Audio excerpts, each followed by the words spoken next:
Hello, dear online friends. We're now in Vancouver Bodhi Meditation Center, the Medicine Buddha Hall. Grandmaster JinBodhi will host the Ullambana Festival Soul Salvation Ceremony. 2022 Bodhi Meditation Ullambana Festival Ceremony now officially commence. Our online friends, please join your palms. Let's respectfully invite Grandmaster JinBodhi to light the candles in front of Buddhas.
Please join your palms and bow with respect and sincerity.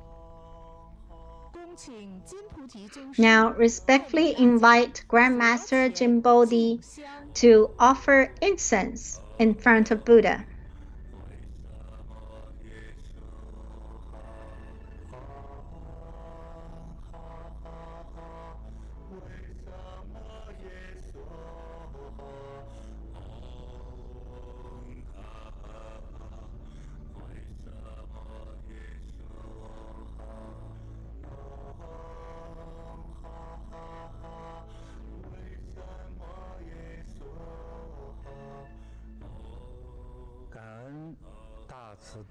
Grateful to all compassionate medicine Buddha.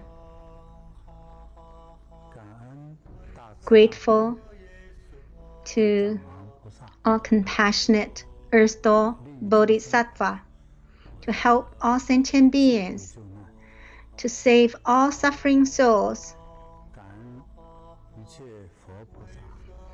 Gratitude to all Buddhas, Bodhisattvas, for your blessings and protection. Gratitude to all deities for your protection, to help all sentient beings, all our ancestors and deceived beings, all karmic creditors, and all lonely souls and ghosts, and all the lives that passed away in any disasters or wars, to guide them away from the hell and reborn into the eastern lapis lazuli pure land. Thank you once again.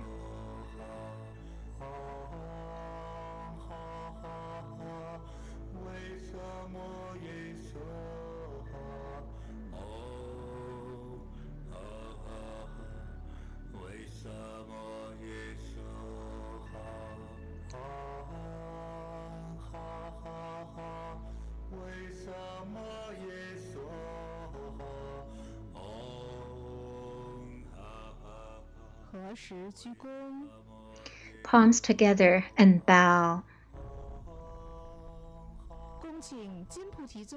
Let's respectfully invite Grandmaster JinBodhi to guide all of us to prostrate to Medicine Buddha of the Lapis Lazuli Pure Land.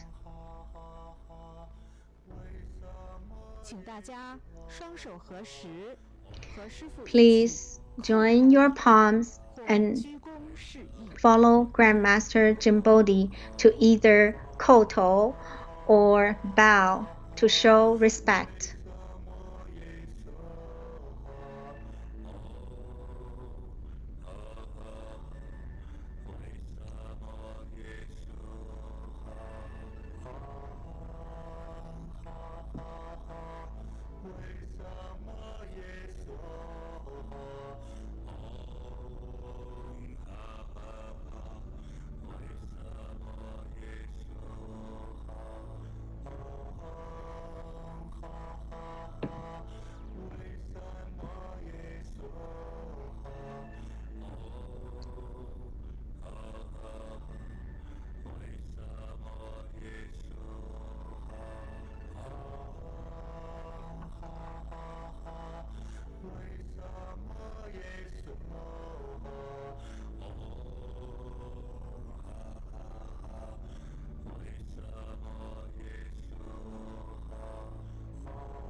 Join your palms and bow.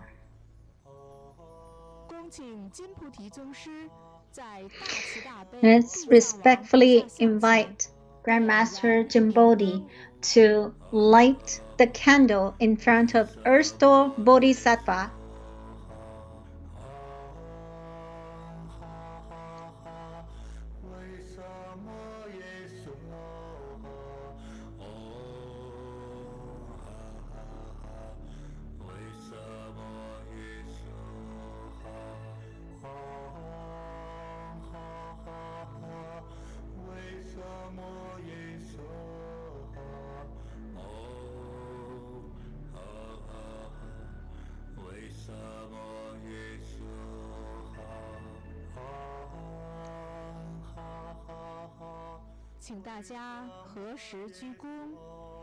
Please put your palms together and bow with respect and gratitude and sincerity. Let's respectfully invite Grandmaster JinBodhi to lead all of us to offer incense to Erstol Bodhisattva.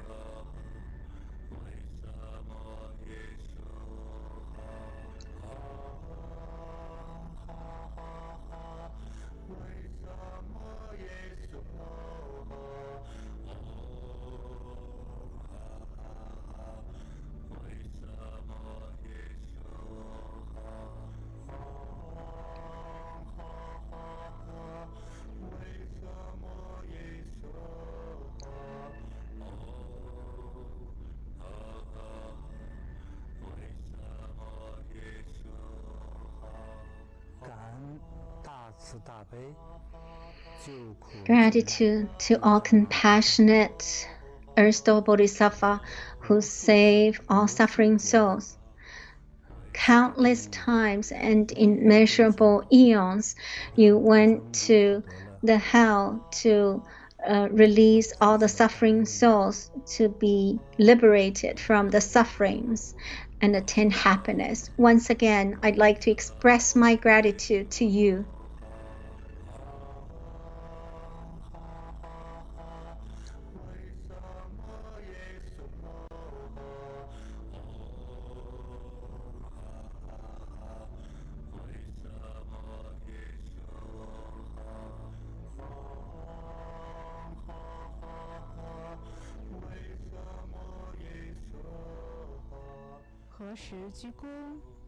Palms together and bow.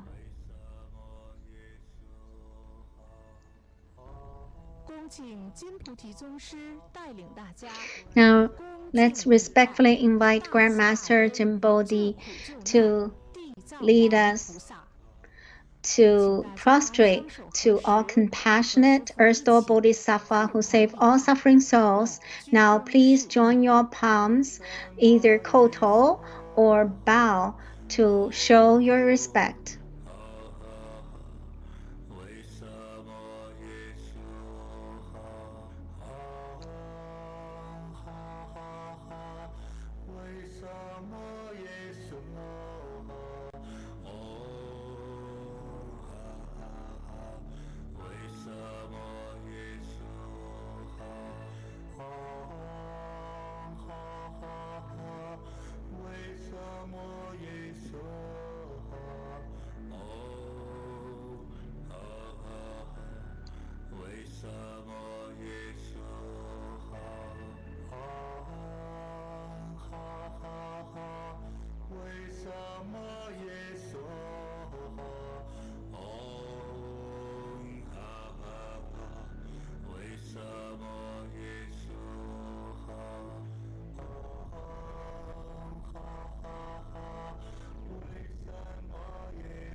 Join your palms and bow.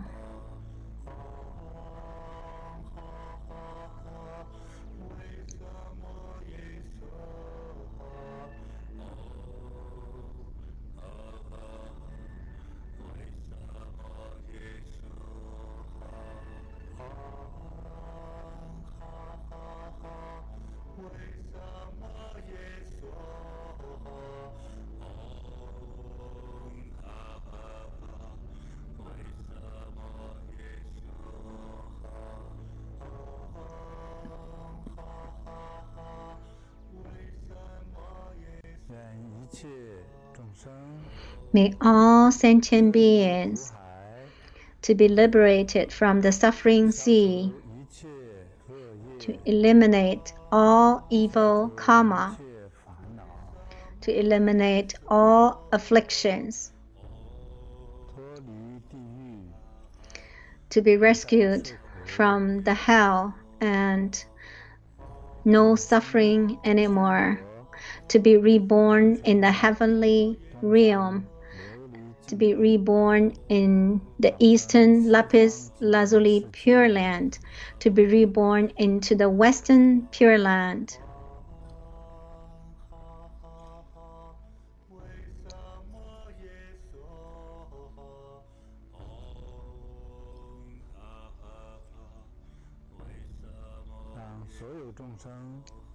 All sentient beings, may their parents of all their past lives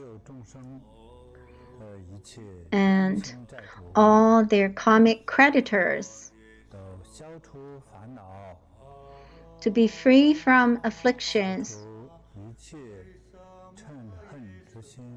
to be free from any resentment and hatred, eliminate all their ignorance,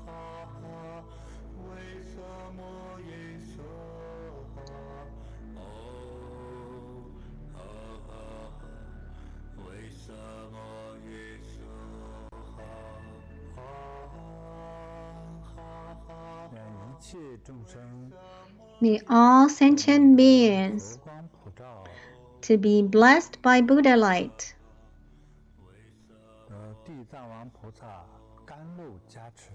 to be blessed by the nectar from Earth Door Bodhisattva, to be able to be liberated from the suffering sea. May all sentient beings to be liberated from hell, from the suffering sea, to be free from all the hells, the hell of tongue plowing, and to be free from the incessant hell. Buddha light shine on all of you. May all souls, all sentient beings enjoy peace and purity. One drop of nectar from Buddhas and Bodhisattvas will distinguish thousands and millions of fire, ignorant fire, of all sentient beings. May all sentient beings in heaven or hell, above or under, to be liberated from suffering sea, to be free from all sufferings. May the world enjoy peace. May all sentient beings enjoy peace and auspiciousness. Gratitude to Buddhas and Bodhisattvas.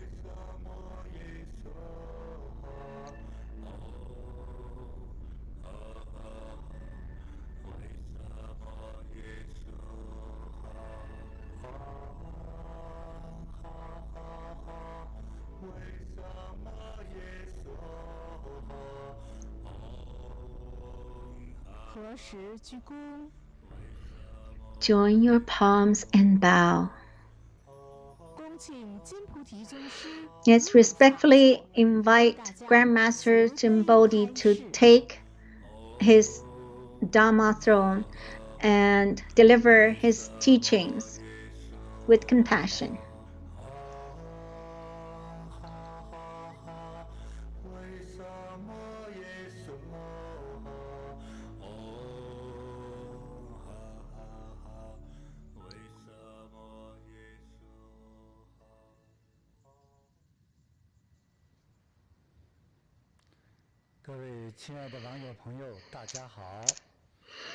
Hello everyone, hello my friends. Today, it is a very auspicious and special, wonderful day. Today, in Asia, it is already the exact date of Ullambana Festival. Many of our friends are asking, Ullambana, what does this mean? And so now I will teach you. There's a sutra called Buddha Speak Ullambana Sutra. So I will explain the sutra in very easy language. It will be very easy to understand. So thus have I heard. At that time, Ananda, who is one of the most important disciples of Buddha, he heard Buddha said so. And that's what he saw and what he heard. Once, Buddha was in Shravasti. Shravasti is a name of a country in the Jetavana Park. So there was a senior whose name is Jabata, and he was very prosperous, and he has a very big garden, and he delivered teachings and rescue sentient beings there. And his name is Sudatta. And at that time, Venerable Madhyayana, Mahamadhyayana is also one of the most important disciple of Buddha, and I heard that he was the best in all supernormal powers, and he has just attained the 6 supernormal powers. What are the supernormal powers? So in the Buddhist practice, including Shakyamuni Buddha, and almost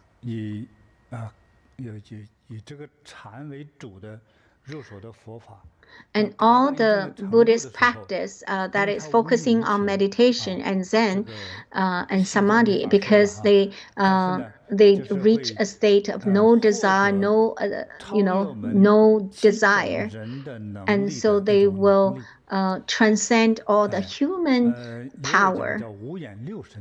And sometimes they say that is 5I 6 supernormal power. So this is just a short term, which is called 6 supernormal power. powers. And what are the supernormal powers? So first is divine eye, and it's divine ear, and mind reading, which is telepathy, and instant transportation through space and time, the knowledge of one's past lives, and liberation from samsara.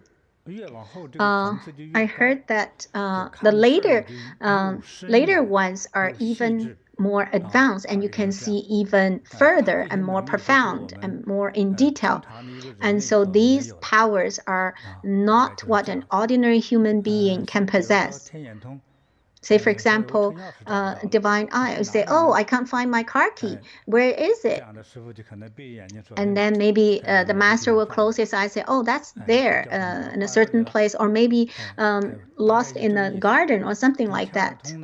And then divine ear is maybe you can hear sound from far away and hear the conversations there in a distance.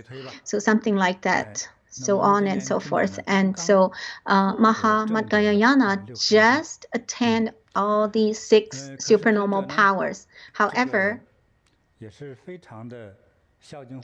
he was also very filial. Usually, people who learn from Buddha, who learn Buddhist teachings, the first condition is that they need to be filial, have filial piety to their parents. Whether you have supernormal power, that's not the most important, but without filial piety, then you won't be able to be accepted as a Buddha's disciple. So Mahamudgayana has just achieved these 6 supernormal powers. He already thought about repay the loving kindness of parents, and so he used his supernormal power to see, because his mother had already passed away, and he wanted to see whether his mother was on the heavenly realm or in the hell. And when he saw, oh no, his mother was suffering in the hungry ghost realm, and she was very thin and with only bones and skin, and the environment was very filthy and ugly and dirty. And when he saw that, he said, oh my gosh, I'm here, I'm trying to achieve Buddhahood, and you're suffering in the hungry ghost realm. Oh no, I definitely need to help you. And first he saw that her mother was so hungry. So because he has the supernormal power, he thought, I will use supernormal power to send the best food to mother. And so he used supernormal power with, his bowl,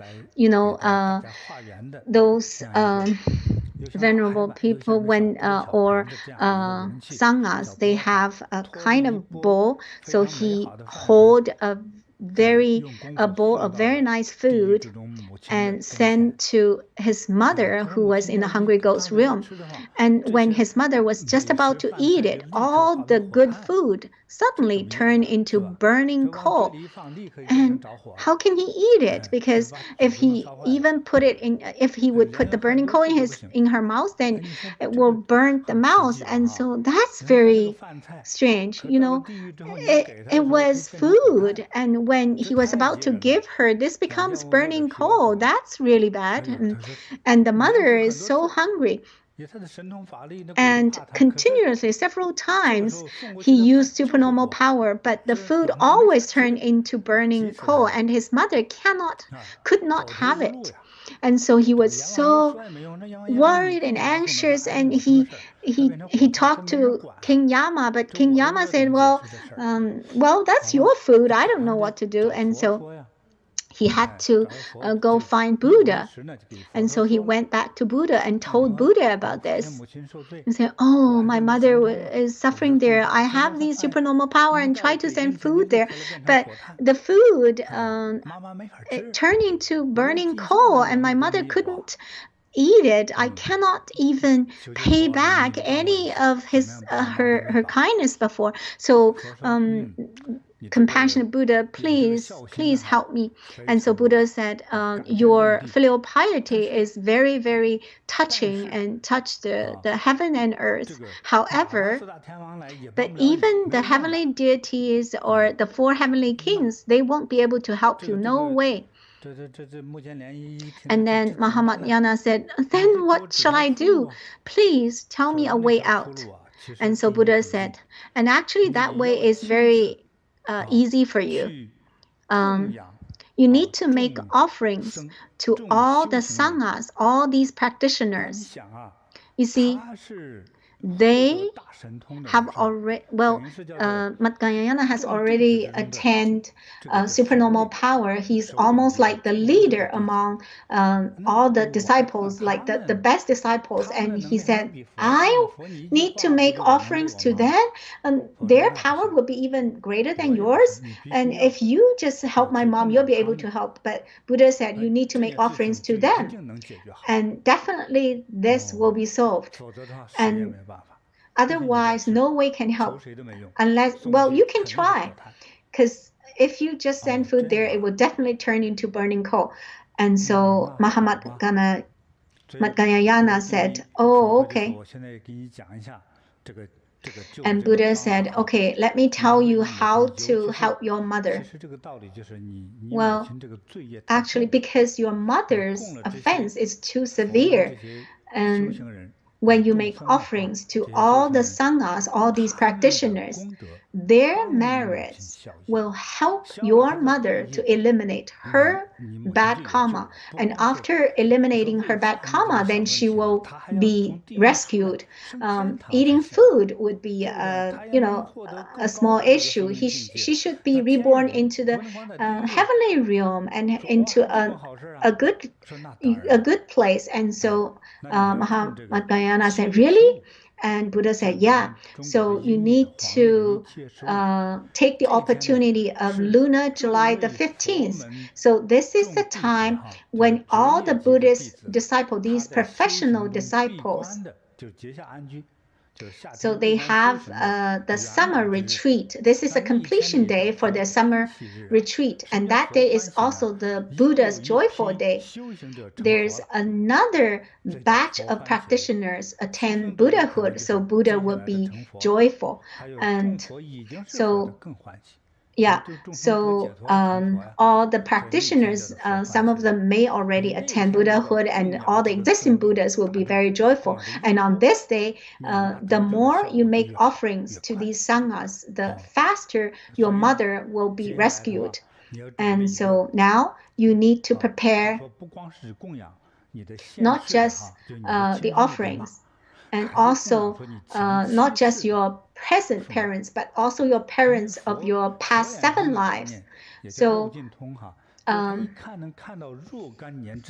yeah, this one supernormal power is like from samsara. They would be able to see like 20 years ago or many years ago, or like 25 years ago, whether you were a cow or a human being or a heavenly being. And after 50,000 years, what kind of being you would be, or before, like 50,000 years before and after, what kind of being you will be. And so that's a very excellent supernormal power. Not only you need to help your current parent, but also your parents of your past 7 lives and save all of them, so that you will become someone who can have great fortune and your wishes will all be granted. And so what do you do? And so Buddha said, you need to prepare delicious food, the food that you think are the best. Maybe you like noodles. Well, I'm that practitioner, so there are people who offer me noodles. And maybe cucumbers and green beans. And I also like persimmon. I also like apples, and I also like pineapples. And so the disciples who know that I like these will offer all of these beautiful fruits. And Joy said, can you offer rotten food? No, absolutely not. If you offer rotten food, then that's really not very auspicious for you. So you need to offer very delicious and wonderful food. And also utensils. Maybe master needs beddings or and then you can make offerings of beddings. And if he needs towels, and in the winter maybe he needs clothes or cushions or incense burners and incense or all kinds of things that's needed, and they all can count. And maybe also sesame seed oil. In the past, they used sesame seed oil to make oil lights. So their lights usually are used with oil, those edible oil. So you can either use it for food or use it for the oil lamp. And also, furnitures that they can use for meditation or sleeping, and also money and other treasures. So you say, oh, you have money, and some people say they don't have time to buy things. You just give money. That's fine. And also, jewels or gold, and because they can be sold into money very soon. So you can put all of these into a big basin.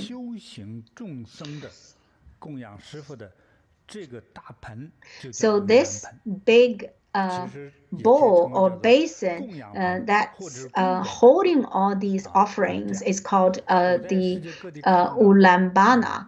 And so this is like a merit bowl.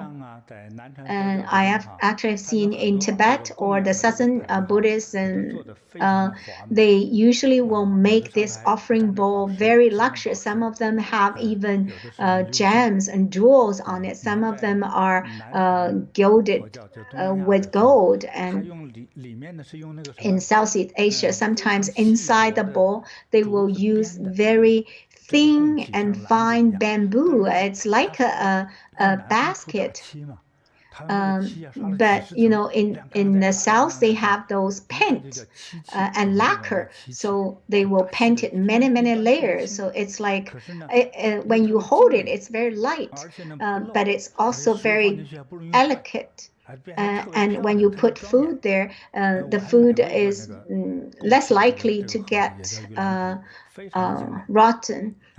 And I actually purchased one of those Ullambana before, and they have very beautiful designs and patterns on it. And then they also will paint it with gold. And so this offering bowl is called Ullambana, to offer the sanghas from 10 directions, like from all directions. And so this bowl is called Ullambana. So that is how Ullambana Festival to rescue all suffering souls from hell and from the evil realms, how this tradition came from. And this is one of the sayings. There may be other sayings, but this is the true origin. And so this is where Buddhist Buddhist practitioners, when they have completed their summer retreat, and then they come out of the retreat, and then they make offerings. And the people who receive the offering, some of them are meditating or practicing in the forest, or some in the cave, or some in the mountain, or some maybe under a Bodhi tree. And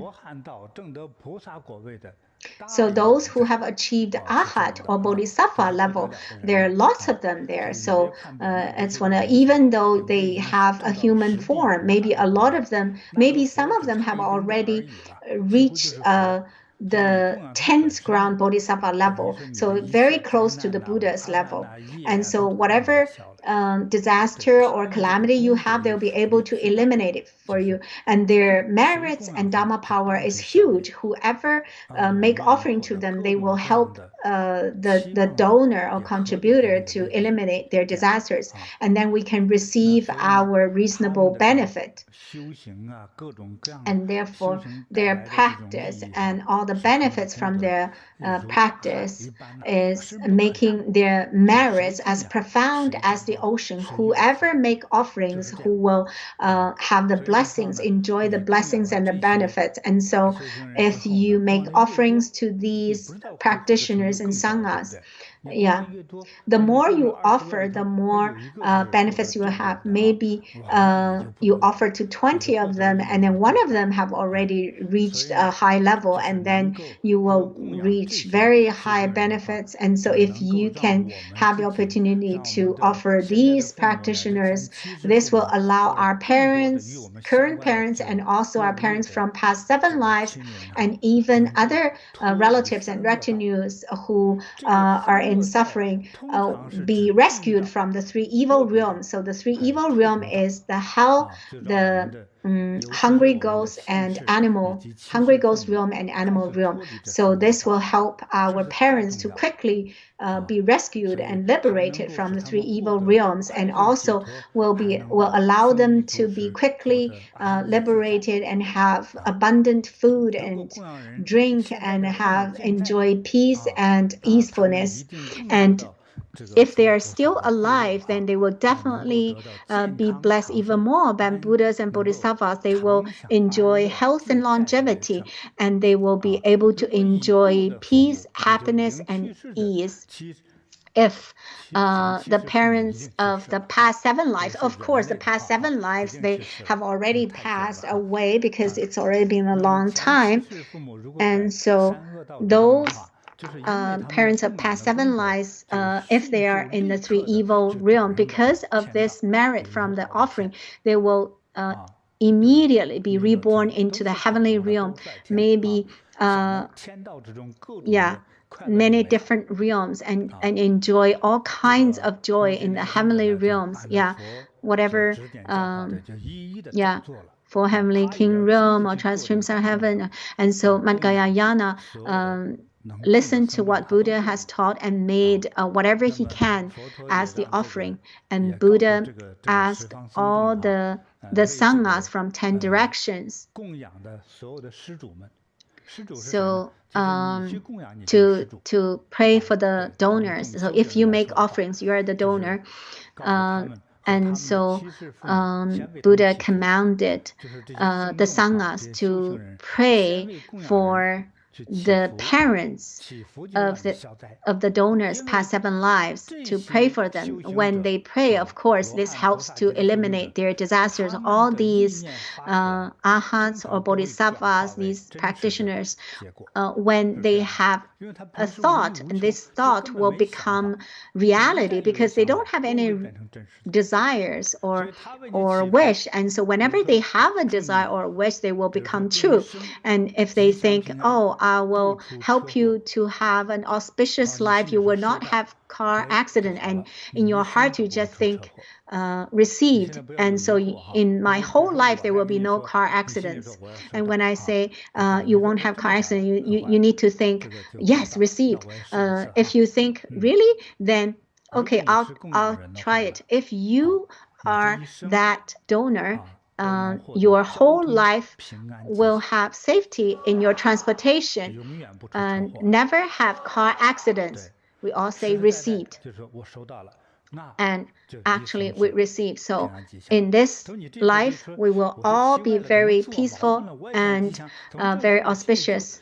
But if you do not believe, then I think you'd better offer more lights, because this might happen. And that's why when you hear this blessing, you're hesitating. In order to avoid those accidents, then you make more offerings and do more merits, then it can help you to avoid those disasters. And so the sanghas, first, they will pray for the blessings for these donors, past parents, and then they will enjoy the food.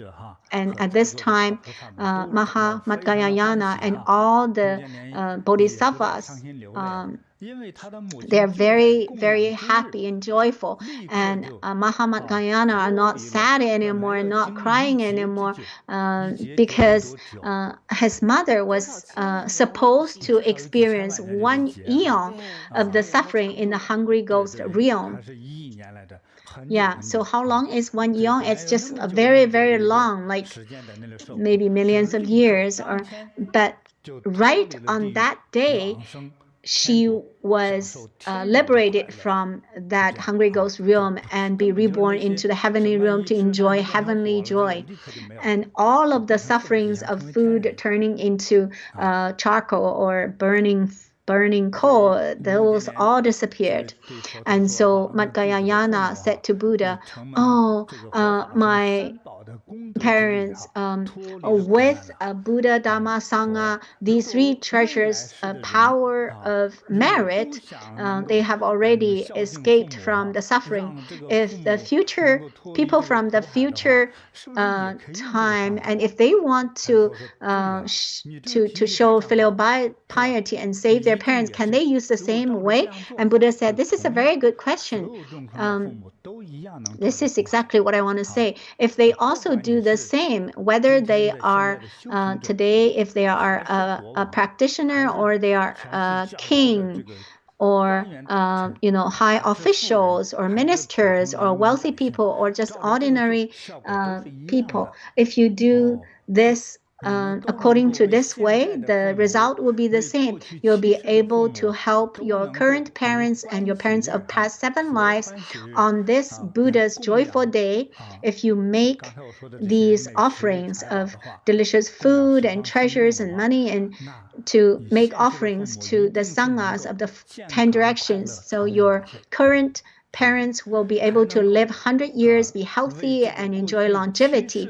And your parents of past 7 lives will be able to be liberated from the sufferings of evil realms and quickly reborn into the heavenly realm or the human realm and enjoy countless joy and immeasurable joy." And Buddha told all the people, so people in the future, if you want to show your filial piety and help your parents, so you should always think about your parents and your parents of past 7 lives. Think about their kindness and loving kindness and the favor that they rendered to you.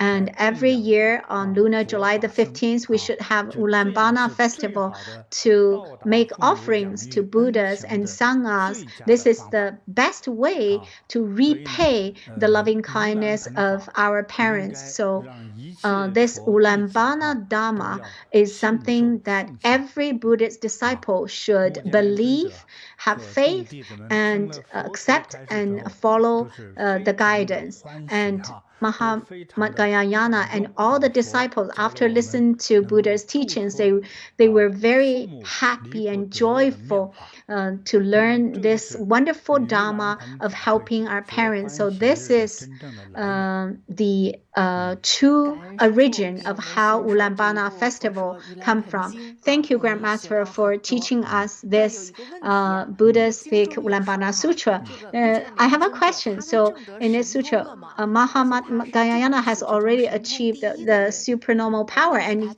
he's the best in those supernormal power, but he still could not help his mother in the hungry ghost realm. And only after he made offerings to Buddha, Dharma, Sangha that his mother was rescued. That's what we learned from the sutra.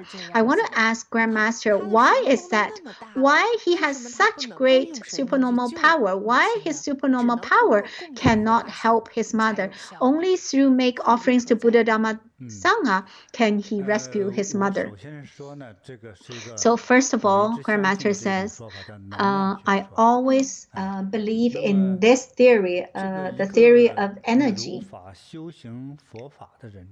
Someone who cultivates Buddhist Dharma, it actually is very difficult to attain supernormal power. However, attain supernormal power compared to perfect enlightenment there's still a far way from ultimate enlightenment when you attain supernormal power. Is it attaining Buddhahood?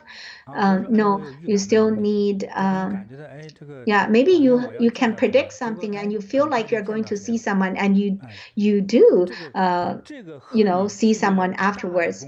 It has something, it's still different from when you have great merits.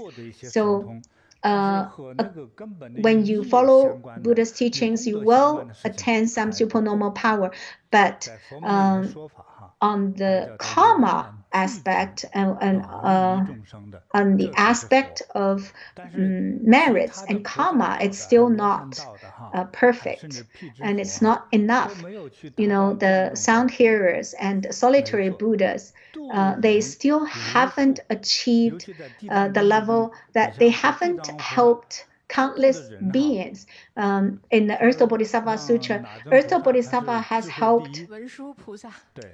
So Manjushri Bodhisattva is the wisest, and so the number of beings that Earth Bodhisattva has helped, Manjushri Bodhisattva with such wisdom will not be able to count. And Buddha said, no, I cannot count either, because it's so much more than the grains of sand in the Ganges River. And in this state, they have such great merits. Merit means that they have helped countless beings. And like for myself, say for example, myself, I'm also a Buddhist practitioner. From my experience, I found there are several difficulties. One is to attain some supernormal powers, but compared to attain merits, supernormal power is much easier to obtain. Let me change to another perception. Chinese people all heard about the story Journey to the West.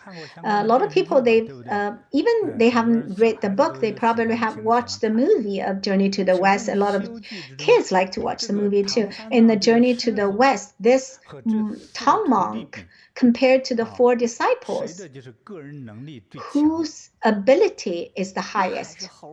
Well, Monkey King, definitely. However, well, the person usually is the master who has the highest ability. How come the disciple has the higher ability? This is a conflict. The disciple actually have more ability, but the Tang monk actually has less ability. This story is kind of nonsense. But this master, this Tang monk, what kind of being he actually was? He was the Jingchanzi in front of Buddha. So it would be very hard to say what Jingchanzi is. He was a very super virtuous being who has cultivated countless lives. It's very similar to Buddha's state. When he came to the world, the reason for him to be able to, he has all the four disciples who are very difficult to deal with and conquer. And none of the four disciples are easy to deal with. And to become their master would be so difficult. And Tang monk, to become their master, he was the master because of his merits, not his supernormal power. And his first disciple, the Monkey King, actually has a lot of supernormal power. Even the pixie has a lot of supernormal power. Yeah, they can, transform into a girl or an old man, old woman, and let alone the Monkey King. He has all kinds of powers and abilities and described in the story. But however strong or high your Dharma power is, you are still the disciple. You still need to protect your master who seems know nothing and only can chant. And how can this master be able to behold all these four disciples? That's his energy from his compassionate merit. and the energy from the merit. A lot of people, they have already cultivated and had some dharma power, but still they have supernormal power that they can still die suddenly, let alone they did something evil and they could even have sudden death. They may have supernormal power. Yes, the supernormal power, they may have some merits and some dharma power, but compared to those great merits, that's still far away from the great merits. And so Mahamagayayana usually will say Mahamagayayana because he is the leader of all these disciples. Every disciple might have to say, oh, you're our senior disciple and brother, and so he's number one in supernormal power, but he was not number one in merits. And that's why the students in schools who have the highest mark doesn't necessarily to have the best life in the future. Maybe your mom gave you a very intelligent brain, but you don't know what to do because you don't have enough merits, and at the critical time maybe you will fall down. Some people who have merits and good fortunes, they may have not good marks in school, but then they will suddenly, be promoted and for 3 levels or whatever. That's how people who have merits would have such kind of life. And so supernormal power does not equal to merits. And so it doesn't represent merits.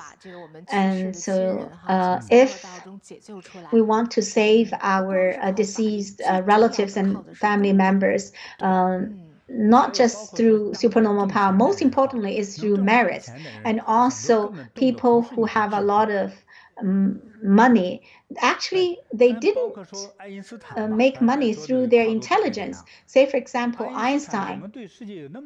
How can Einstein have so many deep understanding of the world and perception of the world and so many contributions? And also Elon Musk,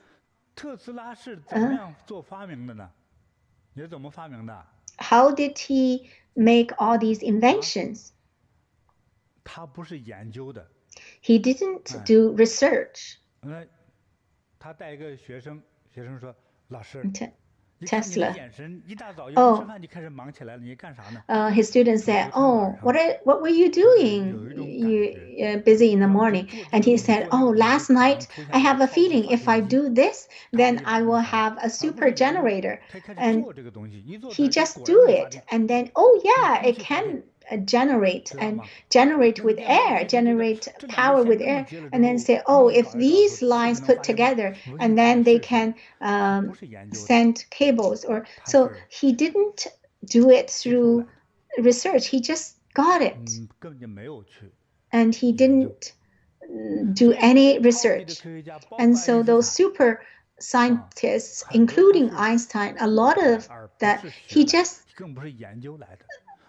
received it. It's not that he did a lot of research and got it. So he just had that way of thinking, and maybe that day he couldn't sleep, and then he would just look at the star and say, oh, it's fun. The star seems to be shining blue light as if the star is moving. And then the next day he would be able to build electric car. And so these scientists, a lot of times they are like a deity, or they use some scientific terms, and then they become a super scientist. How super they are, it's actually beyond what we can. Maybe they're 200 years more advanced than all the concepts that we have seen or we have comprehended. And even Einstein, he said, time and space, that they can have they can fold the time and space, and then they can have a curve. And these are not from his research. He just maybe sit there and yeah, it's just like that, and he just received that information. And so a lot of those Superman, and usually we'll say that's an inspiration. So inspiration is just a general term, but actually he just directly received it.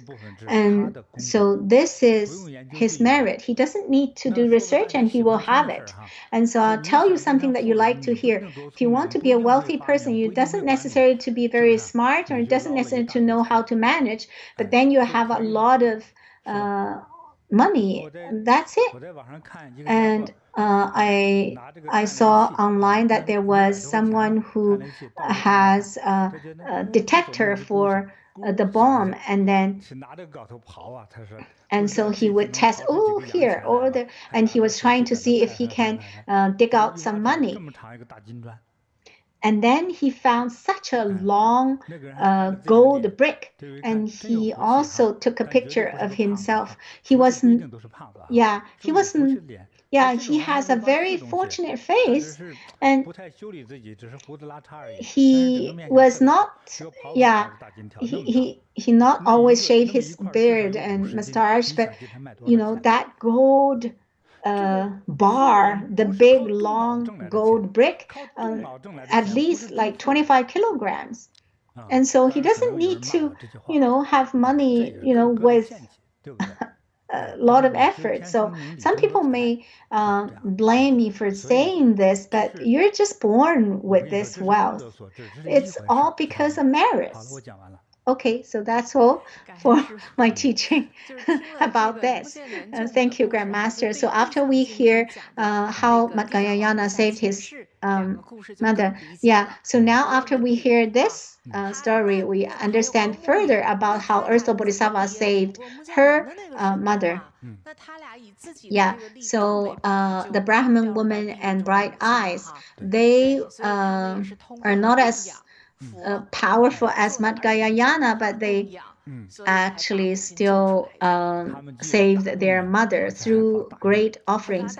Not only do great offerings, but also made great vows. So these all lead to great merits. So at that time, the Brahmin women and bright eyes, they don't have supernormal power.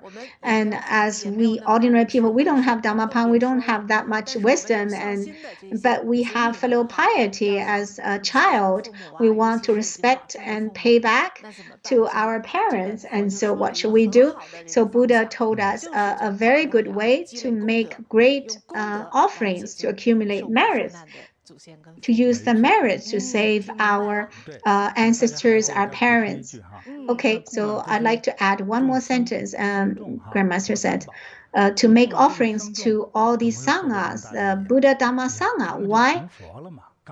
Because they are about to attain Buddhahood, or some of them have already attained very high level, whether it's Arhat or close to Arhat. They actually have a lot of merits and energy compared to ordinary people. Maybe that they are like a big mountain and we're like just a peanut. And so it's incomparable. And so when you make offering to them, the merits are even more, a lot more. And so saving your parent is very, very easy. And so Mahakala, even though he has a supernormal power, but he doesn't have that much merits, and so that's why his mother still was suffering. He couldn't save. And so yeah. Thank you, Grandmaster. Thank you, Buddha, for reminding us that every year on this festival, we should record the kindness of our parents and make offerings. And so we can form a habit of making offerings to help our parents. And thank you, Master, for teaching us. And Buddha actually has taught this in many occasions, and especially on Buddha's Joyful Day and other festivals. Make more offerings, make it a habit.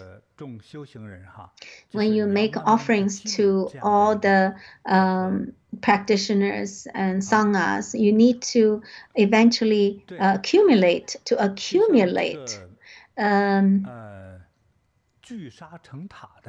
You know, we accumulate the sand and build it into a pagoda, and it's a little bit like do some saving. Say, for example, every month, whatever income I have, I will put 10% into the savings account after 10 years. It's a huge amount.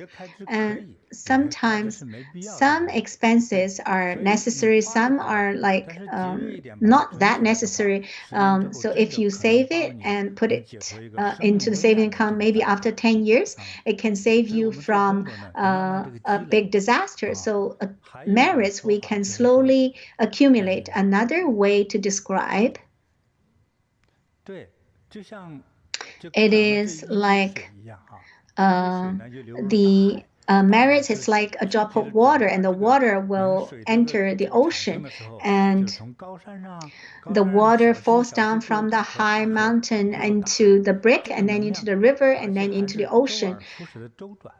And the water is accumulated and collected into an ocean. And also it's in cycles, and so revolving. And so to collect our small contribution into the merit ocean, and I think about the Yushu home and these sponsorships, we only have a small contribution, only maybe $100 because I put it into that merit ocean, and it's online and help all sentient beings. So our small contribution has been magnified, and it's increasing all the time. Every day there will be new people being saved and helped. When you make offerings to Buddha, Dharma, Sangha, one contribution will receive 10,000 folds back. Don't use a calculator because you might receive longevity. How can you calculate longevity, right? And maybe your child will become a good person. And well, this is priceless, right? And maybe for your child to be able to find a good partner and at the right time to get married, even if you spend a lot of money, can you achieve this? And for you to fulfill your wish to have, if you want a boy, you have a boy. If you want a girl, you have a girl. This is not something that you can spend money and achieve it. Even some kings, they want boys, but they always have girls. And that's why we have queens, yes, because if they don't have boys, then only girls, then so the next generation will be the queen. And so even if you are very anxious, you want it, and like the royal family, sometimes they want boys, but they still cannot. And so if you have the merit and whatever you want can be granted, these fortunes cannot be calculated by money. And when you have your merits are as profound as the ocean, then every one of your wishes will be fulfilled. And so thank you, Grandmaster. At Ullambana Festival, you teach us that the best filial piety is to do merits for them, because with the merits, then they will be able to reborn into a good place. And yesterday we learned Earthly Bodhisattva, and there are ways to help sentient beings. They're always talking about make offerings to Buddhas and the virtuous sanghas, and that's what Buddha taught. It's not like we're guessing. So this is the best and the safest way. So, and at this time, a lot of our online friends are also very filial. They thought about their parents who have already deceased. Some of them dream of them, and some of the dreams they'd like to ask Grandmaster to explain their dreams. So first from Ling Xing, she's asking whether her father has fell. And so the first day in lunar July, I dreamed of my deceased father, and he asked me to be with him until lunar July the 16th. Last year, when he had just passed away, I dreamed that he lived in a very, very big house. I feel that's the design realm. Maybe he has been reborn in a good place. But then I dreamed that he got very sick and passed and died again, and spent 50,000 yuan for $50,000 for the funeral. And did he fell from the heaven again to a not so good place? And that's why he came to find me and asked me to be with him. So Grandmaster said, this is very clear. First, she dreamed of her father on lunar July the 1st, and asked her to be with him until July the 16th.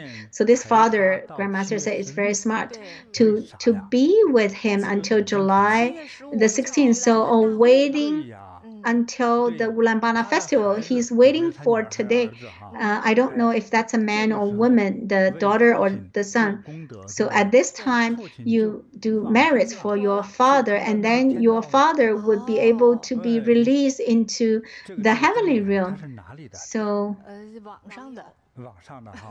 that's an online friend. Yeah.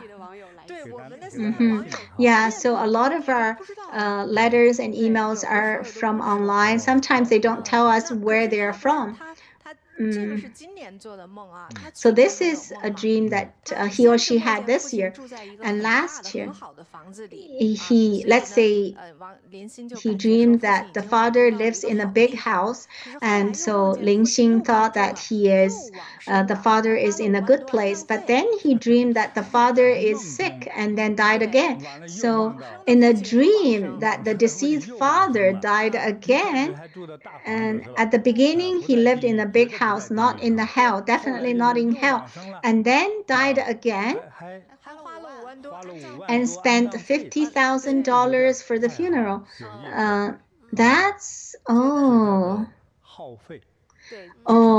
So at least he spent a lot of money, used a lot of money.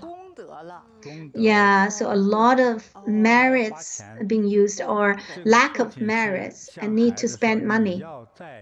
So the father said to the child, you need to add more merits and make offerings so that I can be released. So maybe that's what it means. Deceased father died again. That's not very auspicious.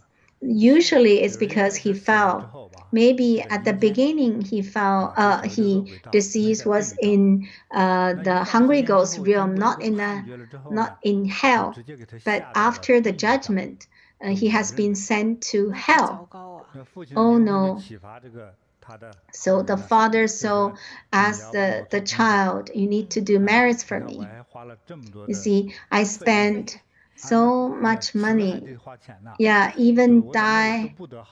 Yeah, and spend a lot of money for the death and also suffer. So you need to make a lot of merits. Okay, so Lingxing, I'm sure you now know what to do. So in this case, the father hasn't go up, he has fallen down. So we definitely need to do merit so he will not fall. Yeah, the father asked the child to do merits. Yeah, because he said wait until July the 16th. And so before July 16th, quickly do merits. Otherwise, the father will continue the suffering. And so in this class, we have gifted these auspicious blessed beads for them. Lingxing. So I'll give Lingxing this blessed bead. This is, so this auspicious blessed bead. They call it 8 treasure blessed beads. I wish you your wishes will be fulfilled, and wish your father will be reborn into the heavenly realm as early as possible. The next sharing is from Qing Qing. It's also an online friend who shared, oh, the serpent became her father. So 2 nights before the class, I dreamed of a big pot was steaming something. I went to check inside. It was a snake inside. So I was very anxious. I said, Mom, in the pot, it was a big serpent and still moving. And my mom came inside. The pot changed, transformed into a bed. And on the bed, it was my deceased father. And then the snake disappeared into my dad's feet. And at the time, I was awakened by my baby. So what does this mean? What does this dream mean? After my father passed away, I have always been making light offerings, guild Buddha, Bodhisattvas, statues. So it doesn't sound very auspicious. Yeah. In the pot, there's a snake steaming. So nobody has been steamed in a steamer, right? You could be killed, right? And so this means suffering. So the serpent, what is it? Does it have anything to do with the father? So usually the snake makes us feel very fierce and very cruel. That means bad karma. So these are the bad karma that his father has, and so he was suffering from steaming. And then the daughter asked the mom to come and see. And then the steamer became the bed. And on the bed, it was the deceased father. And there was a small snake at the feet. So this serpent is the father. And the bed, we don't want to say this is the hell of iron bed.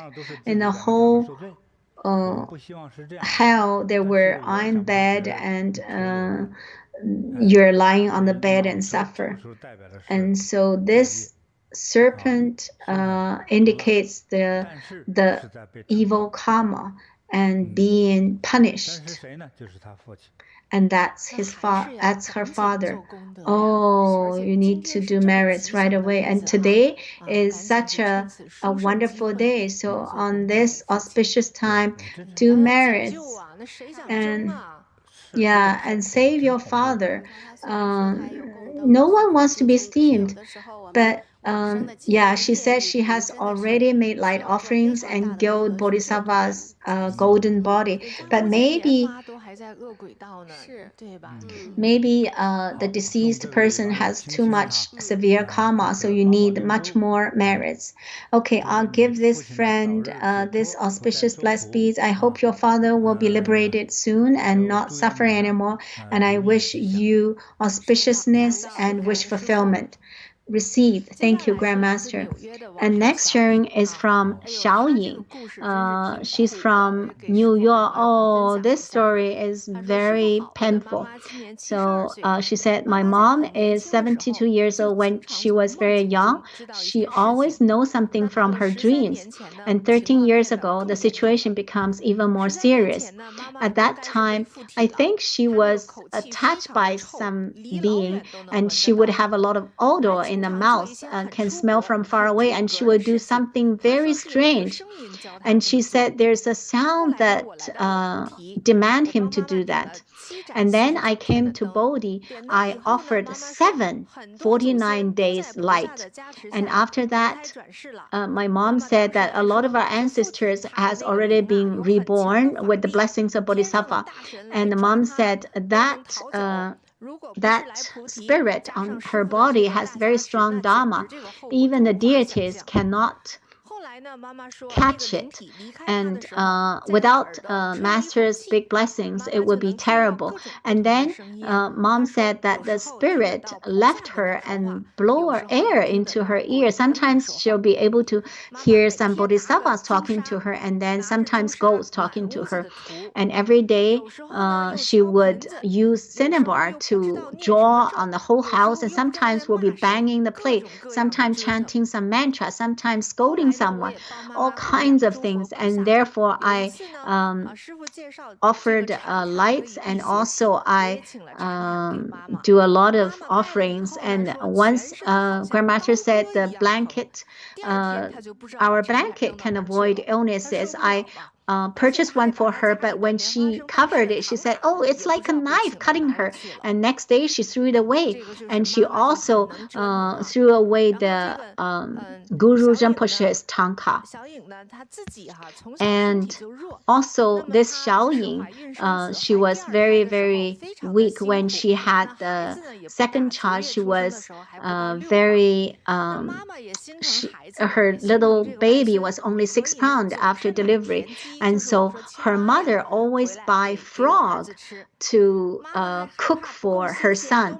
And she want the frog to be very fresh, so she would buy live frogs and kill herself, kill the frog herself. And my father always, she knows that my son likes shrimp, so my father would buy live shrimp and fry for him. I persuade him not to do, but he didn't listen. And then my mom had shingles, and once was sent to the hospital by the police because of abnormal behavior. And she felt somebody is peeling her skin, and there was an hot iron eyeing her back.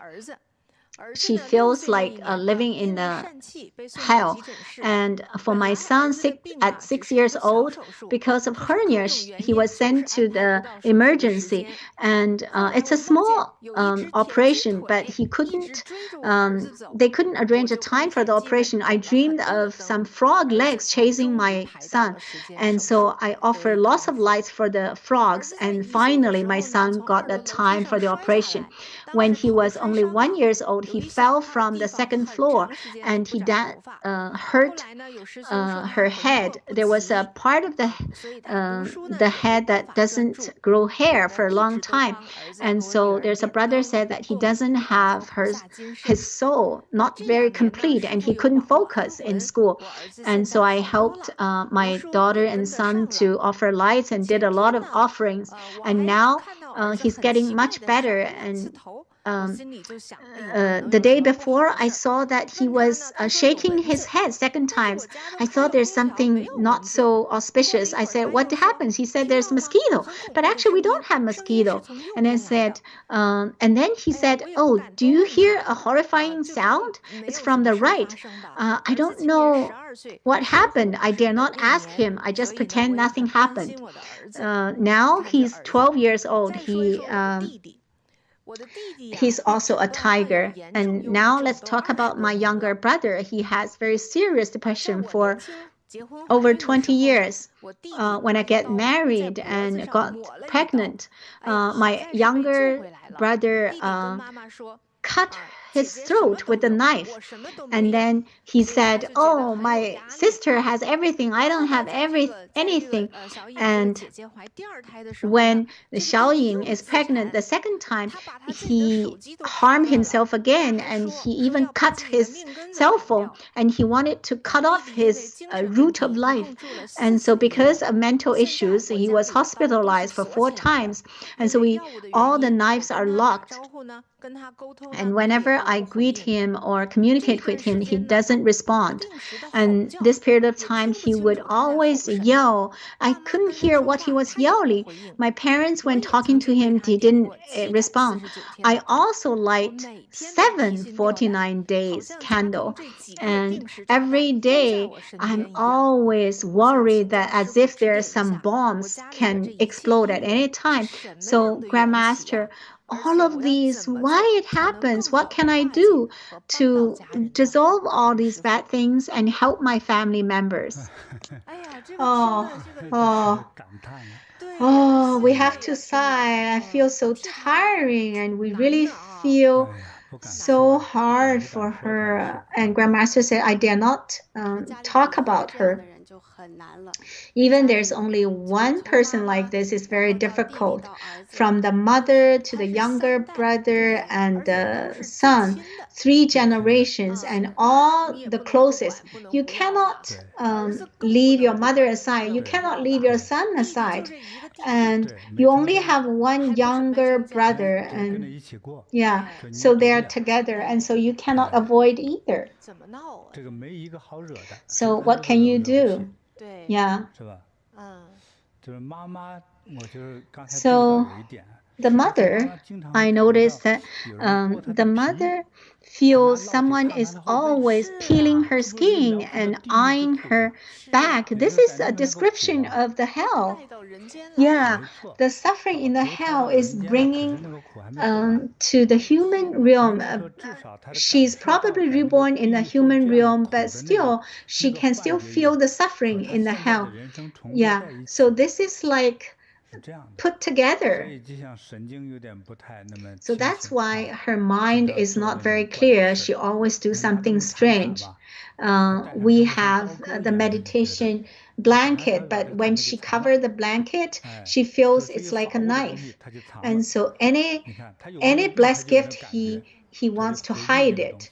And so he wants to avoid these blessed gifts. And the younger brother also is very terrible, always harm himself. I don't know how to talk about this, not normal at all. And the son, yeah, can sometimes hear something or see something, oh, it's coming. And so the whole family will be frightened. And yeah. So I really feel bad for them and worry for them. And Xiaoying has already followed Grandmaster for over 10 years. She actually practiced very diligently and offered a lot of lights. So, yeah, from New York, Xiaoying, right? Luckily that you're cultivating, luckily you're learning and doing merits. Otherwise, it would be even more terrible. I don't want to tell you how terrible it is, otherwise you'll be frightened. This is already much better.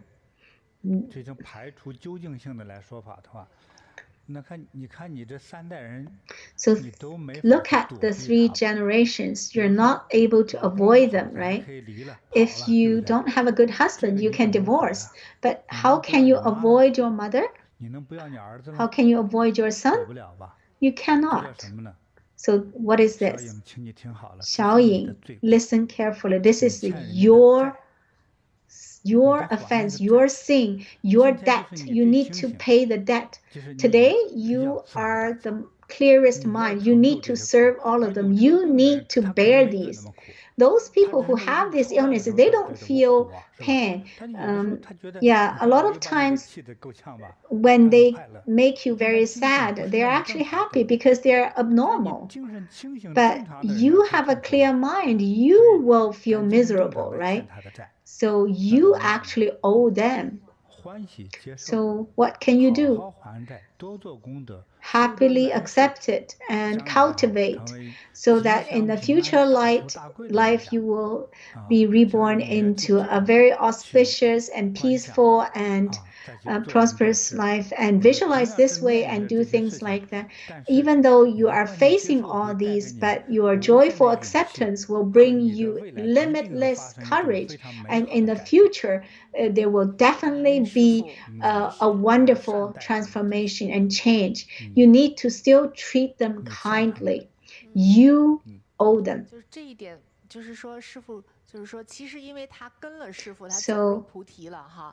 because she followed Grandmaster, she has already received a lot of blessings from Master and Buddhas, Bodhisattvas. Otherwise, it would be terrible to imagine. Don't imagine. Yeah, so first be grateful for Buddhas and Bodhisattvas and Master and continue to make merits and manage your family well. This is your fate. This is the only way out. You can only joyfully accept. Oh, Xiaoying, I feel bad for you. I'll give her 3 beads for Xiaoying, her son and her daughter, because if I give the bead to the other 2, they probably will throw away. So I will also give 3 beads for New York Center. So if you're from New York Center, so today I will give the center for 3 beads. If you have 2 persons from the same center, I'll give you 3 more beads. Oh, congratulations, New York Center. When I heard this sharing, I'm very emotional. I have 3 beads here. This one is for this purple reddish one is for Xiaoying. And this one is for your son. And this one, this bluish white one, is for your daughter. I wish your family to be auspicious, peaceful, and happy. Thank you, Master. I will pick 3 more for the New York Bodhi Meditation Center.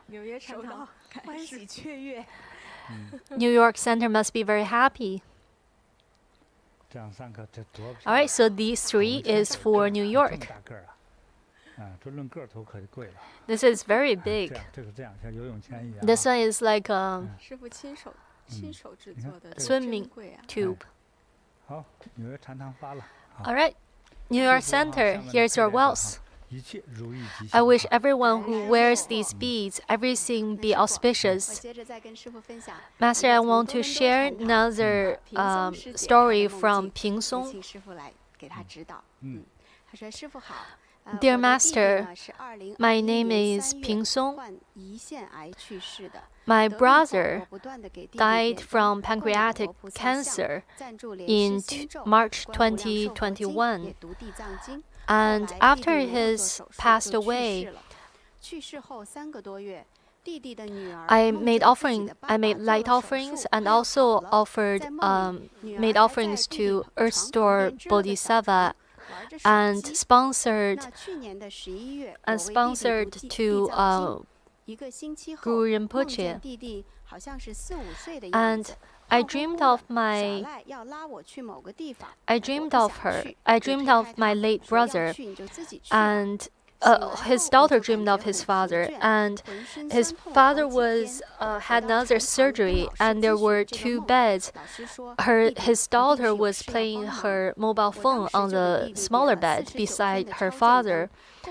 And so after that dream, I made more light offerings for my brother, and it was close to Guanyin Bodhisattva's Enlightenment Day. So I followed Master's teaching and frequently chanted Guanyin Bodhisattva's name. And a few days before the Guanyin Bodhisattva's chanting class, I saw a scene when I was chanting. I saw my brother's picture on an honor board. I know it's not honor board because it's red. On the picture, my brother was 20 years old. He was young, energetic, and smiling happily. He wore a navy blue suit, and there were many congratulations flowers. It's a happy scene. I think it's a good sign, so I went to the center and offered a light in gratitude to Master. I also light another soul salvation light on Cibeyin.com. What is my brother's message? What should I do for my brother? Thank you, Master. So let's analyze this dream. His brother passed away due to pancreatic cancer. it's not an easy cancer to treat. And so there are 3 dreams. The first dream was dreamt by his brother's daughter. His daughter dreamed her father had another surgery, and they were in a room with 2 beds. The father was lying on one bed, and the daughter lay on a smaller bed beside it, playing cell phone.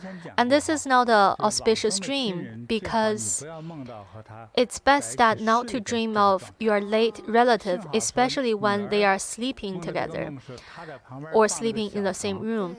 And in this dream, what's lucky is that there is another dream.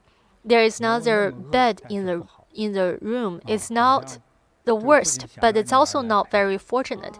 It seems as if the father want his daughter's company, and it's not auspicious. And 8 months after the brother's passing, Pingsong dreamed of his brother again, and his brother tried to pull him by the hand and want him to play with him. And in this dream, his brother was in the form of a child, and after he woke up, he felt very tired. What does it mean? It means that his brother's ghost came to his home and tried to take him away. If he refused in his dream, but if he didn't refuse, he would have gone with his brother. But the bad thing is that his brother came to drag him. That's why he felt tired for several days. When you're in contact with evil energy, then you will feel very tired. And it's related to her self-cultivation. So even in the dream, she was alert. So no matter how cute you are, I will not go with you. He followed Master's guidance, and he said that Master told him to chant, and he did it. And so Master also helped him in his dream. And then he came to the center and light another 49-day light for his brother. And after that, he dreamt of his brother again. And this time, his brother... Oh, this is not a dream. This is a scene he saw when he was chanting. And this is a scene that maybe the Buddha showed you. Just like in one of Earth-Store Bodhisattva's lives, he was a Brahmin woman, and the Buddha told the Brahmin woman to meditate, and she traveled to hell and met the ghost king. So when the living relative made offerings for his deceased brother, he saw such a scene when he was meditating. And that shows that his brother has been reborn to the heaven realm or the Pure Land, because he saw many congratulations flowers. What is worth such a congratulation? Probably rebirth in a higher realm. And I think his brother is at least reborn in the heaven. So Pingsong, you don't need to worry anymore. You can feel peaceful. How about a gift for Pingsong?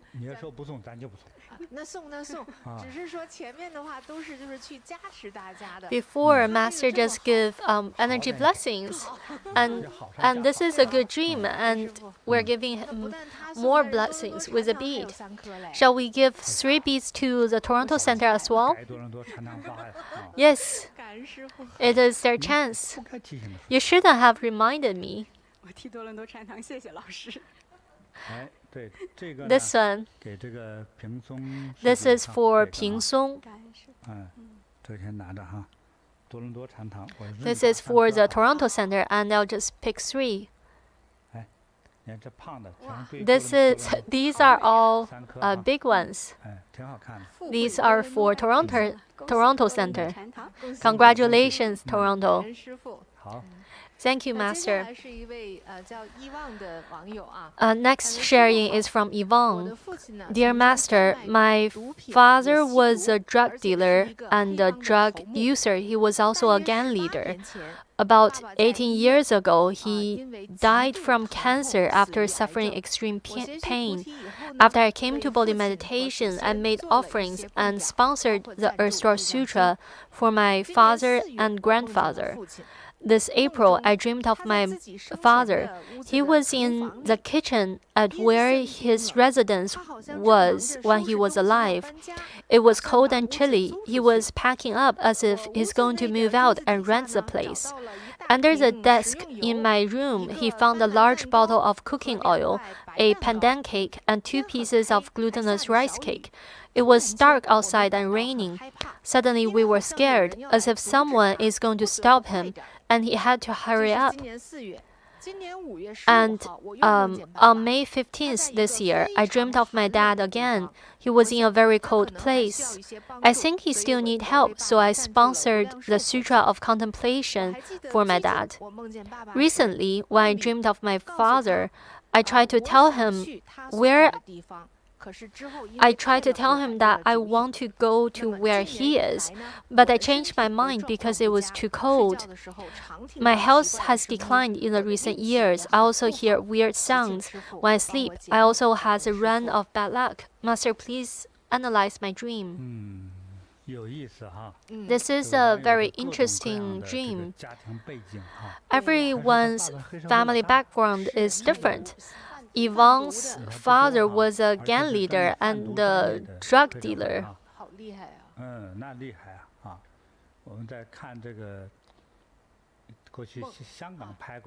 When we watch Hong Kong movies about these gang leaders and drug leaders, it's always about gunfighting and kidnapping.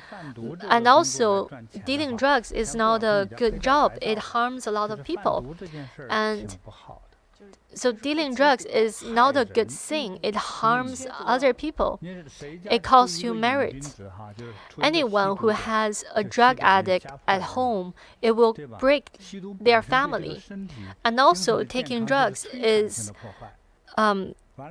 destructs the drug user's health dramatically. And once they start using drugs, they cannot stop, and it destroys their family. And that's why people who deal drugs have more karmic effects. Sometimes we see on movies and news when a father uses drugs, the children cannot be spared. And if a child uses drugs, the parents are devastated and wants to save their children. And so her father was a drug dealer. And in her dreams, her dad is in a very cold and dark place. She thinks that her dad is not in a good situation, and her health is also not very good. Sometimes she hears weird sounds and have bad luck, and so she wants Master to analyze her dream. So first of all, her father was a gang leader and a drug dealer. And so he has harmed a lot of people. And so in such a case, his father probably didn't reborn in heaven or the world of ultimate bliss. He's probably in somewhere that is suffering. And you felt it as coldness. And also, in one of her dreams, she said that she wants to go to where her father is. And this is not a good dream, although she changed her mind in the dream. She said she wants to go wherever her father is. But what if her father is in an evil room? Why would she want to go there? Why does she dream of this? And this is related to her father's karma. Yvonne, who shared the story with us, she is depressed and she wants to be liberated from it. So from a psychological standpoint, maybe she is longing to do something. And I want to point a way for you. Cultivate more, chant more, and practice kind deeds. First, since that don't participate in anything that's gang-related or drug-related. On the contrary, chant more and make more merits and virtues, have a vegetarian diet, and help more people in the future. Then you can repay some of your father's debt. And then in the future, maybe you and your father can be liberated. Otherwise, there might not be a way out for you. Master has reminded that this karma might have been inherited by her. And if she accumulates merit, she can protect herself too. Usually, such karmic effects would definitely be hereditary. We will not go into too much details.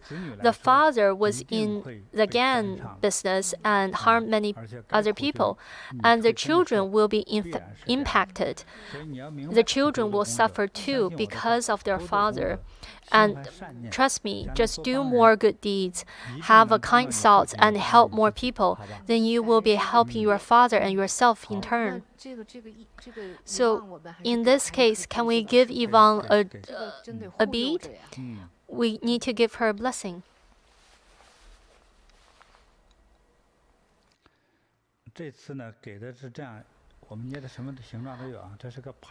This one is like a pendant, and it's beautiful.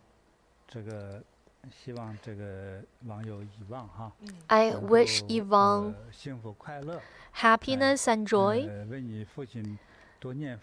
Chant more for your father and eliminate some of his unfortunate things, and may you be auspicious. Master, there's another sharing from Xiaocheng. Dear Master, my name is Xiaocheng. I have had lupus for 28 years. Life was difficult in those years. Bodhi meditation saved my life. I also learned compassion and helping others from Master. I am still in the healing process and is gradually reducing my medication under the guidance of a traditional Chinese doctor.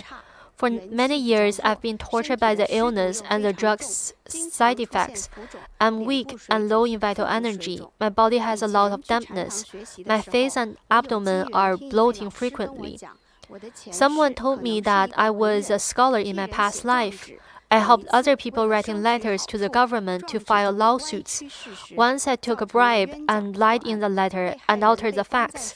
In the end, the victim was wrongfully convicted and he was still in prison.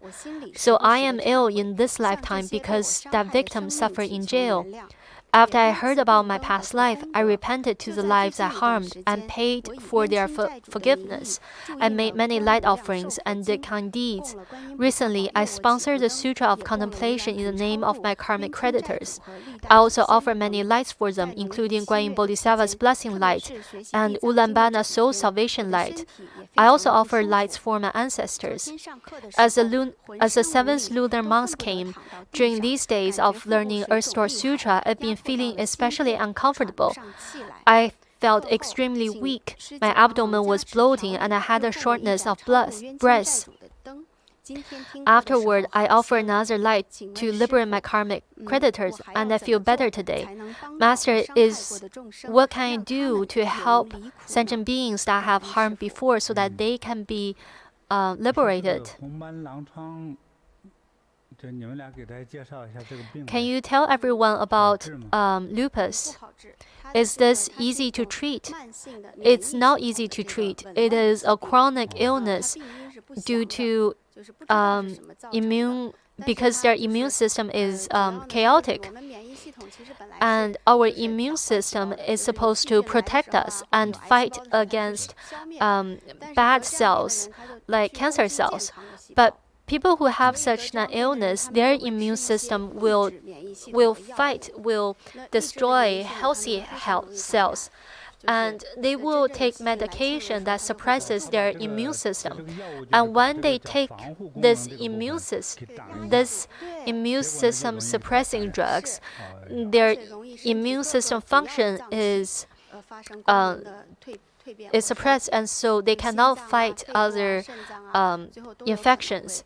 And in the end, their heart and lungs will suffer too.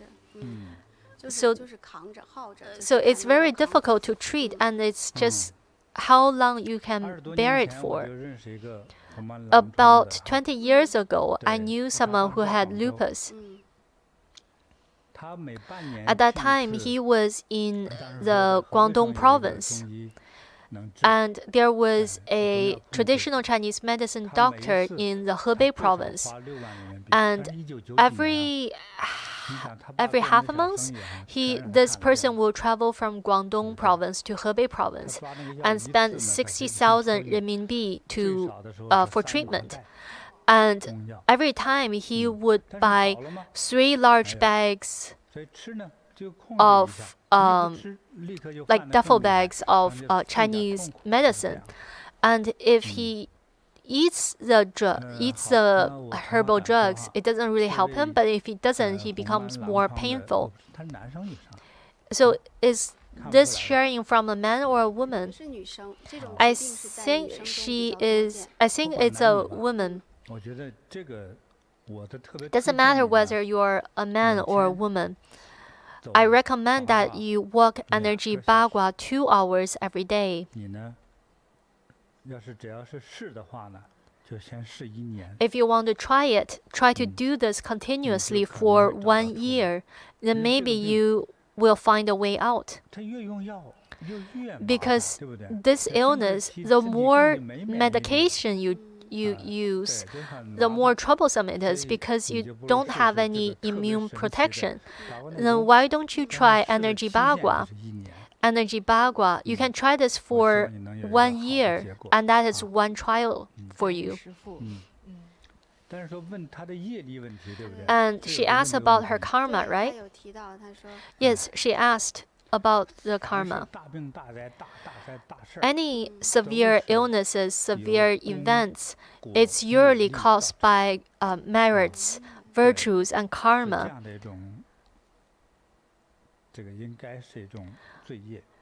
There is a karmic effect in work here, because this illness is very painful and you have no way out and there's no real treatment. So it's like you came to this world to suffer. She had it for 28 years. Can you say it's not karma? So it is karma.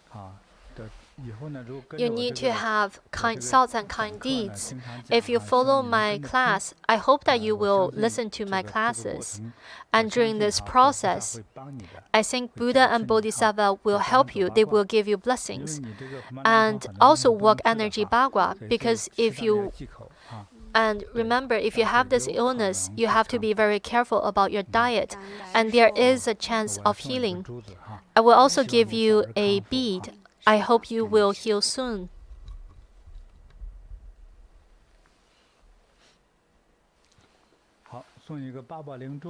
All right, this auspicious bead is for you. I wish you quick recovery and health and auspiciousness. Next is a sharing from Singapore. Dan Guang says, on August 8, 2022, I dreamed of my late sister who passed away in 2018. In the dream, I saw my sister being hit by a car, and I quickly ran to her to hold her in my arms. Then I started to shout for help to quickly call an ambulance for her. When I woke up, I went to the center and offered a light of 49 days for my late sister. Also, on August 5th, 2022, I dreamed of a man carrying an umbrella following me. It was evening time and drizzling. I looked back, but the man seemed to have disappeared, but I could feel he was following me, and then he started to chase me. I was very frightened and started to chant a Sanskrit mantra. He imitated me, and I saw the mantra was not effective, so I chanted another mantra, and I managed to escape from him by flying up in the sky. Today, actually, since young, whenever I have frightening dreams, I am able to fly away to escape from the danger. Today, I did all the lamp offerings for all departed souls, for karmic creditors and my ancestors. Master, please explain my dream. So first, can we talk about the dream of her sister? Her sister has passed away in 4 years ago, but in her dream, she was again hit by a car. So it's very straightforward. Her sister needs emergency help right away. When you have such a dream of a deceased person, it means that they are suffering on the other side. How do you help her? Make more merits for her. She said that she already went to the center to offer light for her sister. Maybe afterward, there will be a better dream, better results. You should make more merits as much as you can. In the Earth-Store Sutra, we learn that we need to make great offerings. In the other dream, she dreamed of a man who was following him at evening time in rain. The man was following him and chased her. Then she chanted mantras. The first mantra didn't work, so she changed the mantra and she escaped by flying. So the man with an umbrella is an evil spirit. I won't say too much more about it. What's her name? Her name is Dan Guang from Singapore. Dan Guang, I think Dan Guang has made a lot of merits and virtues, because there is a very good thing in her dream. She can fly. So these evil spirits cannot catch her. Let me tell you something. If you can fly away in your dream and you are free and happy, people who have such dreams are very fortunate. That means that Buddhas and Bodhisattvas are already blessing you. And you are a fortunate person now, and you will have fortunate children too. So this is a good dream.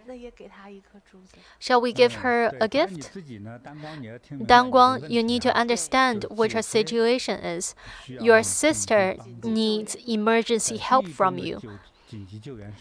What is emergency help for people who are in hell? And that is great offerings. So people who are, the man with an umbrella is an evil spirit, an evil ghost who's there to harm you.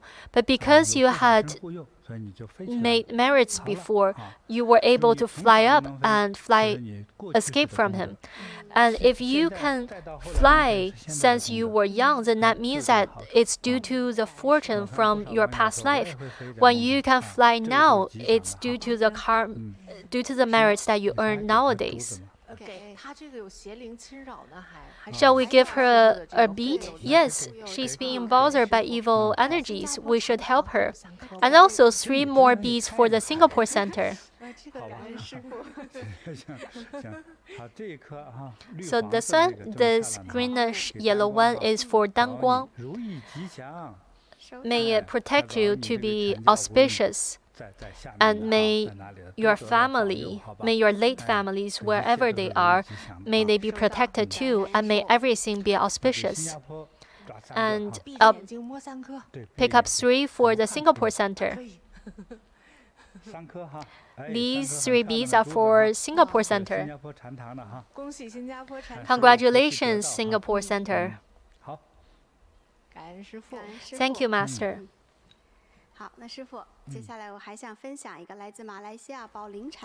Next is a sharing from Petalinjaya Center in Malaysia.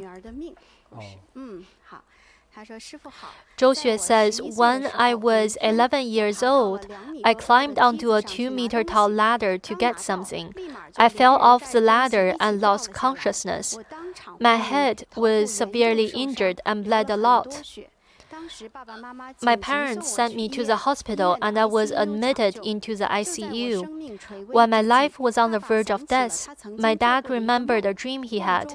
In that dream, someone asked him to build a temple for Guanyin Bodhisattva. In the dream, he didn't agree and didn't want to build a temple. But he made the decision to build a Guanyin temple to save my life. Interestingly, I woke on the day that my dad bought a large piece of land and got people together to build the Guanyin Bodhisattva temple. I was in a coma for a week. The doctor said it's a miracle that I'm alive. I could be in a vegetative state for my life, and there is a slim chance of recovering. He told my family to talk to me continuously, and it might help. At the time, my mind was blurry. I didn't have any memories and didn't even recognize who my parents are, who I was. I didn't know whether I'm hungry. I didn't distinguish between day and night. I couldn't take care of myself. I couldn't talk, and my eyes were focused at a single spot. Another miracle happened 2 years later when the Guanyin temple construction completed. On the day that Guanyin Bodhisattva and other deity statues were welcomed into the temple, my mind was cleared. 2 months later, I recovered completely. I can remember everyone, I can talk and take care of myself. In the 2 years that my mind was blurry, I always heard someone talking into my right ear. After my mind was clear at 13 years old, I could see beings that others cannot. This issue has bothered me for my entire life. There is a ghost on my right side. His face is pale without a hint of blood. He walked differently from humans because his feet never touch the ground. He always talks to me and I reply to him. Other people think I'm weird and ask me why I'm talking to the air. My family thought I had mental problem because of the injury. The ghost told me that he committed suicide by jumping off a building. I asked him why he didn't reincarnate. He said he wants to be reborn, but he couldn't.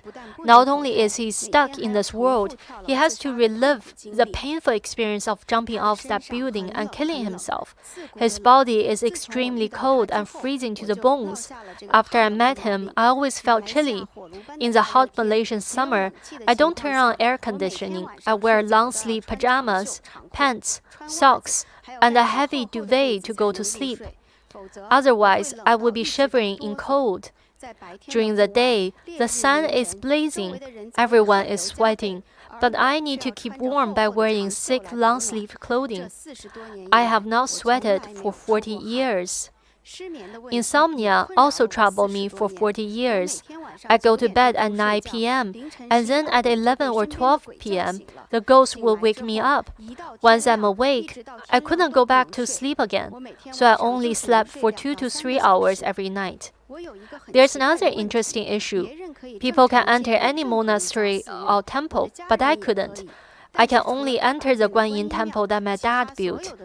I can only look at the other temples from afar. If I go near the temples, my eyes will be covered in darkness. I can't see my hands or the road in front of me. It's as if a wall has blocked my way. I cannot enter those temples at all, and I don't know why. When the 7th lunar month comes, I always see many ghosts on the street. They look horrible, their faces pale, their brows are black, their eyes are all dark and there's no white part. Their faces are dull and grayish. Their hands are thin and grayish too. Their clothing is very dirty. Old ghosts dressed in traditional clothing, young ghosts dressed similarly to us. This scene is horrifying. When I was young, I would be frightened by this and would lose my bladder control. After I grew up, I got used to it and wasn't scared anymore. I would see these ghosts from the beginning of the 7th lunar month until the end of the 12th lunar month. I met a renowned monk in 2012. After he gave me a series of blessings, I was finally able to sleep without the ghost waking me up. However, it only worked for half a year. Afterward, everything went back to usual. In 2013, I started practicing Bodhi meditation and energy bagua. I worked energy bagua an hour every day because I saw many people had benefited greatly. I was able to come into the meditation center. But I see the center is dimly lit when everyone else sees the center as brightly lit. I mentioned before that I cannot enter Buddhist temples except for the Guanyin temple built by my father, because all the temples are dark. In mid-October 2015, I was extremely fortunate to meet Grandmaster JinBodhi in the Cheras Bodhi Meditation Center. The center was packed with people waiting for help, and I was one of them. I was at the back of everyone. Somehow, Master asked me to come over. When I went over, Master asked whether I worked energy bagua. I said yes, 1 hour every day. Master asked to see my hands. When I extended my hands, Master held my hands and said, "Your hands and body are still cold. You need to persist in walking energy bagua and chanting. You must walk at least 3 hours of energy bagua every day." The Master gave me a blessing on my right shoulder. Surprisingly, right after Master's blessing, I can see the center in brightness. I never knew that the center had bright lighting, and it's so beautiful. I can see everyone brightly too. When people saw I was happy, they liked to be with me. Before, people didn't come near me because my face was dark and unhappy. After that, I can go into any monastery or temple. I can see the beautiful and solemn statues of Buddha and Bodhisattva. The temples are brightly lit. My eyes are not covered in darkness, and my path is not blocked by walls. I follow Master's guidance and walked energy bagua 3 hours daily. After 3 weeks, many miracles happened to me. My body, hands, and feet became warm and pink. I sweated for the first time in 40 years. I wasn't scared of cold anymore. I have to sleep in an air-conditioned room. I don't need to wear long-sleeve clothing, pants, or socks. I changed my heavy duvet to a lightweight summer duvet. My insomnia healed too. Every night I go to bed at 9 p.m. and wake up at 5 a.m. to walk energy bagua. I can sleep 7 to 8 hours now, and no ghost woke me up again. It's August 2022, and it's been 6 years that I've been sleeping very well. For 30 years, all my bones were painful. My knees were painful too. After Master's blessing and practicing energy bagua, it all disappeared, and I'm relaxed and I can walk comfortably. I'm extremely grateful to Master. I have benefited so much. I have health and auspiciousness, and these cannot be bought by money. I have not seen any ghost in 6 years, and I saw the ghost who was by my side has been reborn. But I saw him again in July this year, but he rarely shows up. Only when I have troubles or dangers does he show up. He will come and remind me. I want to ask Master, how can the ghost by my side have a chance to reincarnate? How can he stop reliving the painful experience of suicide? How can I stop seeing ghosts and become a normal person? Everybody is saying that Master is amazing and is very grateful to Master. Her situation, it's 40 years. When she comes to our center, she sees the center as very dimly lit. And after Master's blessing, she can finally see the center for the first time, and she can finally see solemn Buddhas and Bodhisattvas, and she doesn't walk in darkness again. And many people are leaving messages like these. Thank you, Master. Everyone have understood her story, and there's nothing much for me to say. She asked, how can the ghost be reborn? It's the same for parents who are suffering in hell. There is always a solution, always a way for liberation. At the beginning, we said in the Ullambana Sutra, it's very clearly, there are very clear directions. And being reborn is not a big thing, but being reborn into the heaven is a big issue. And you also have to cultivate well yourself. If you have very strong energy, when you have a lot of positive energy, you will have to use your power to see ghosts. Otherwise, your energy is not on the same level as a ghost. If you always see ghosts, then that means that your energy level is as low as those ghosts. And why can't you go into monasteries and temples? It's because the monastery's young energy is very strong. And so you have to cultivate well, and your aspiration cannot regress. So you have to self-cultivate very well. Sometimes when you can see ghosts or when you cannot see ghosts, it's related to your confidence and your emotions. If you are very confident, if you are very happy, then you will not be able to see the deceased or the evil. You will always see good things and positive things. So you know what to do. And also, not everyone can open temples or monasteries. Only people who have merits, only people have aspired to save all sentient beings can open or build or run a monastery. So let's give Zhou Xue a bead. Alright, I hope this bead can bring you health, happiness, and protection. May you have happiness every day and have health and longevity. Zhou Xue is from the Patalinjaya Center in Malaysia. Alright, so 3 beads for the Patalinjaya Center. 3 beads.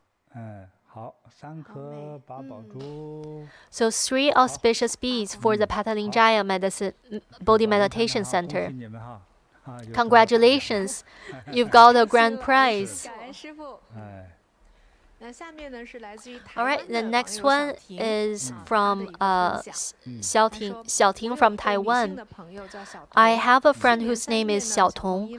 Last March, Xiaotong had an acute leukemia and passed away due to transplant rejection. She was single and was only 39 years old. Last July, I wanted to contact her for no reason, and through a common friend, found out that she had passed away. What is so sad is that she was going to get married after her transplant. After I found out, so she didn't get married and she just passed away. After finding out about her death, I was very sad and offered a light for her at Bodhi Meditation Center. I had a vivid dream of her on the night of light offering. Her face was pale and she wore a bloody white wedding dress. I dreamed of her laying on a mortuary table wearing the wedding dress, and blood dripped down from her body. I woke up feeling horrified. I am a sensitive person, so for the next few days, I listened to her talking as if listening to the radio.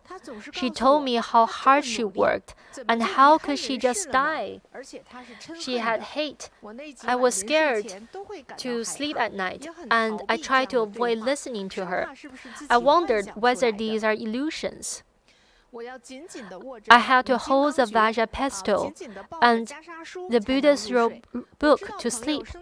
I knew she was a kind person, but I was still scared. In the following online blessing ceremonies, Grandmaster JinBodhi compassionately provided prayer list registration online. Every time, I would submit my prayer for her and sincerely prayed for Buddha and Bodhisattva's guidance and her liberation. After a few blessings, I stopped seeing her and I forgot about her because I was busy too. This year in May, she came to my dream again. She said that she's leaving. She wanted me to tell her fiancé to forget about her. She wanted him to move out of her place and wished that he can have his own life. She didn't want her fiancé to be trapped in the sadness. When I woke up, I was reluctant to do so. Was the dream real? How do I know? How do I tell her family and her fiancé? How do I know if her fiancé is actually living at her place? And it troubled me for a long time. I avoided it for several months. Whenever I see sick people, I would remember this dream. I avoided my friend's entrustment because I was afraid of what other people would think of me. As July came and Ullambana Festival got closer, I finally contacted her sister online and sincerely told her about my dreams. Out of kindness, I asked her to make merits for Xiaotong and offer light for her.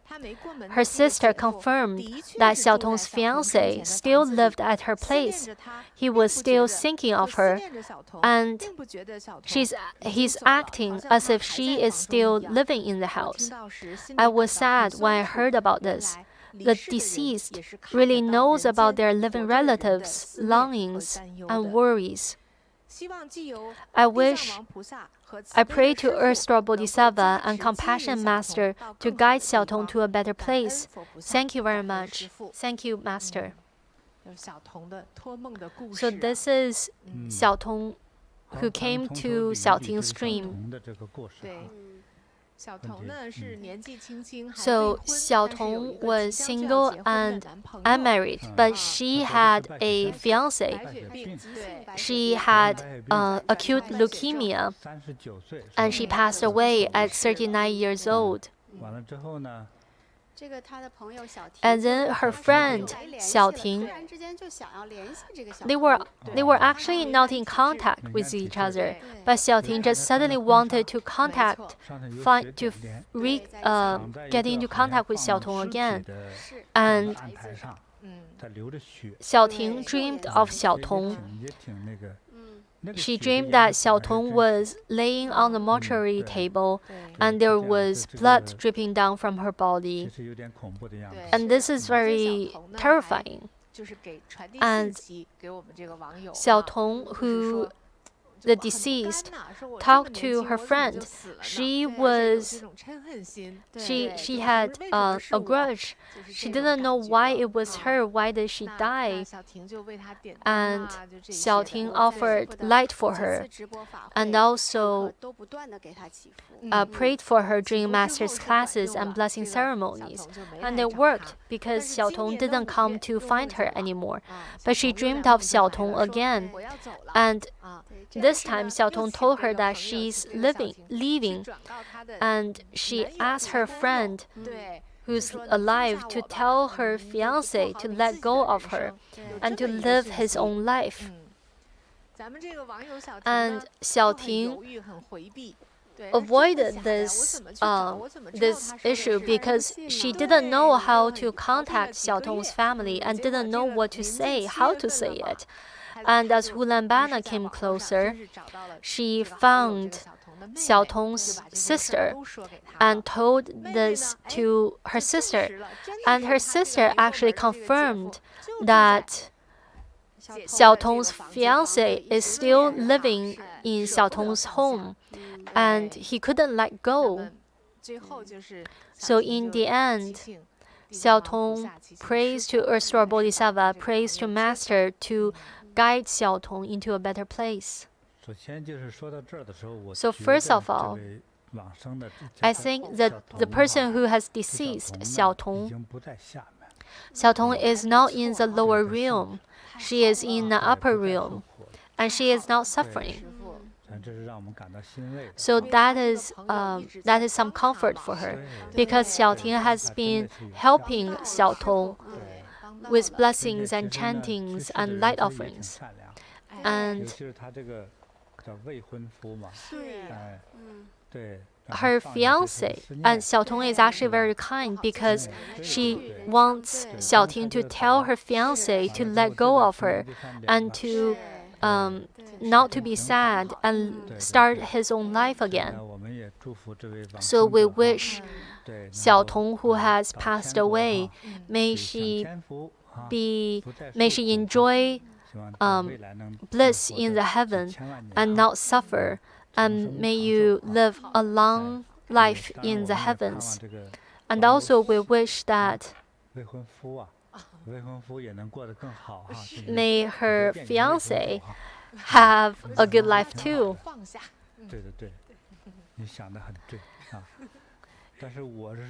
But I think, and also for Xiaoting, who wrote the letter to us, I wish you auspiciousness. And may you have good health and ease.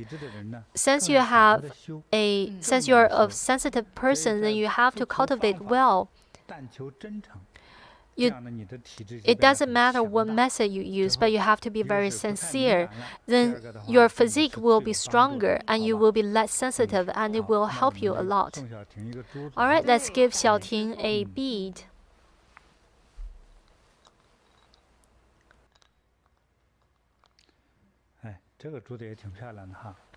This is a beautiful bead. It's green and yellow. So this one is for Xiaoting. Xiaoting is from Taiwan, but we don't know which meditation center she is from. Then maybe let's still give her one. And for one of the centers in Taiwan,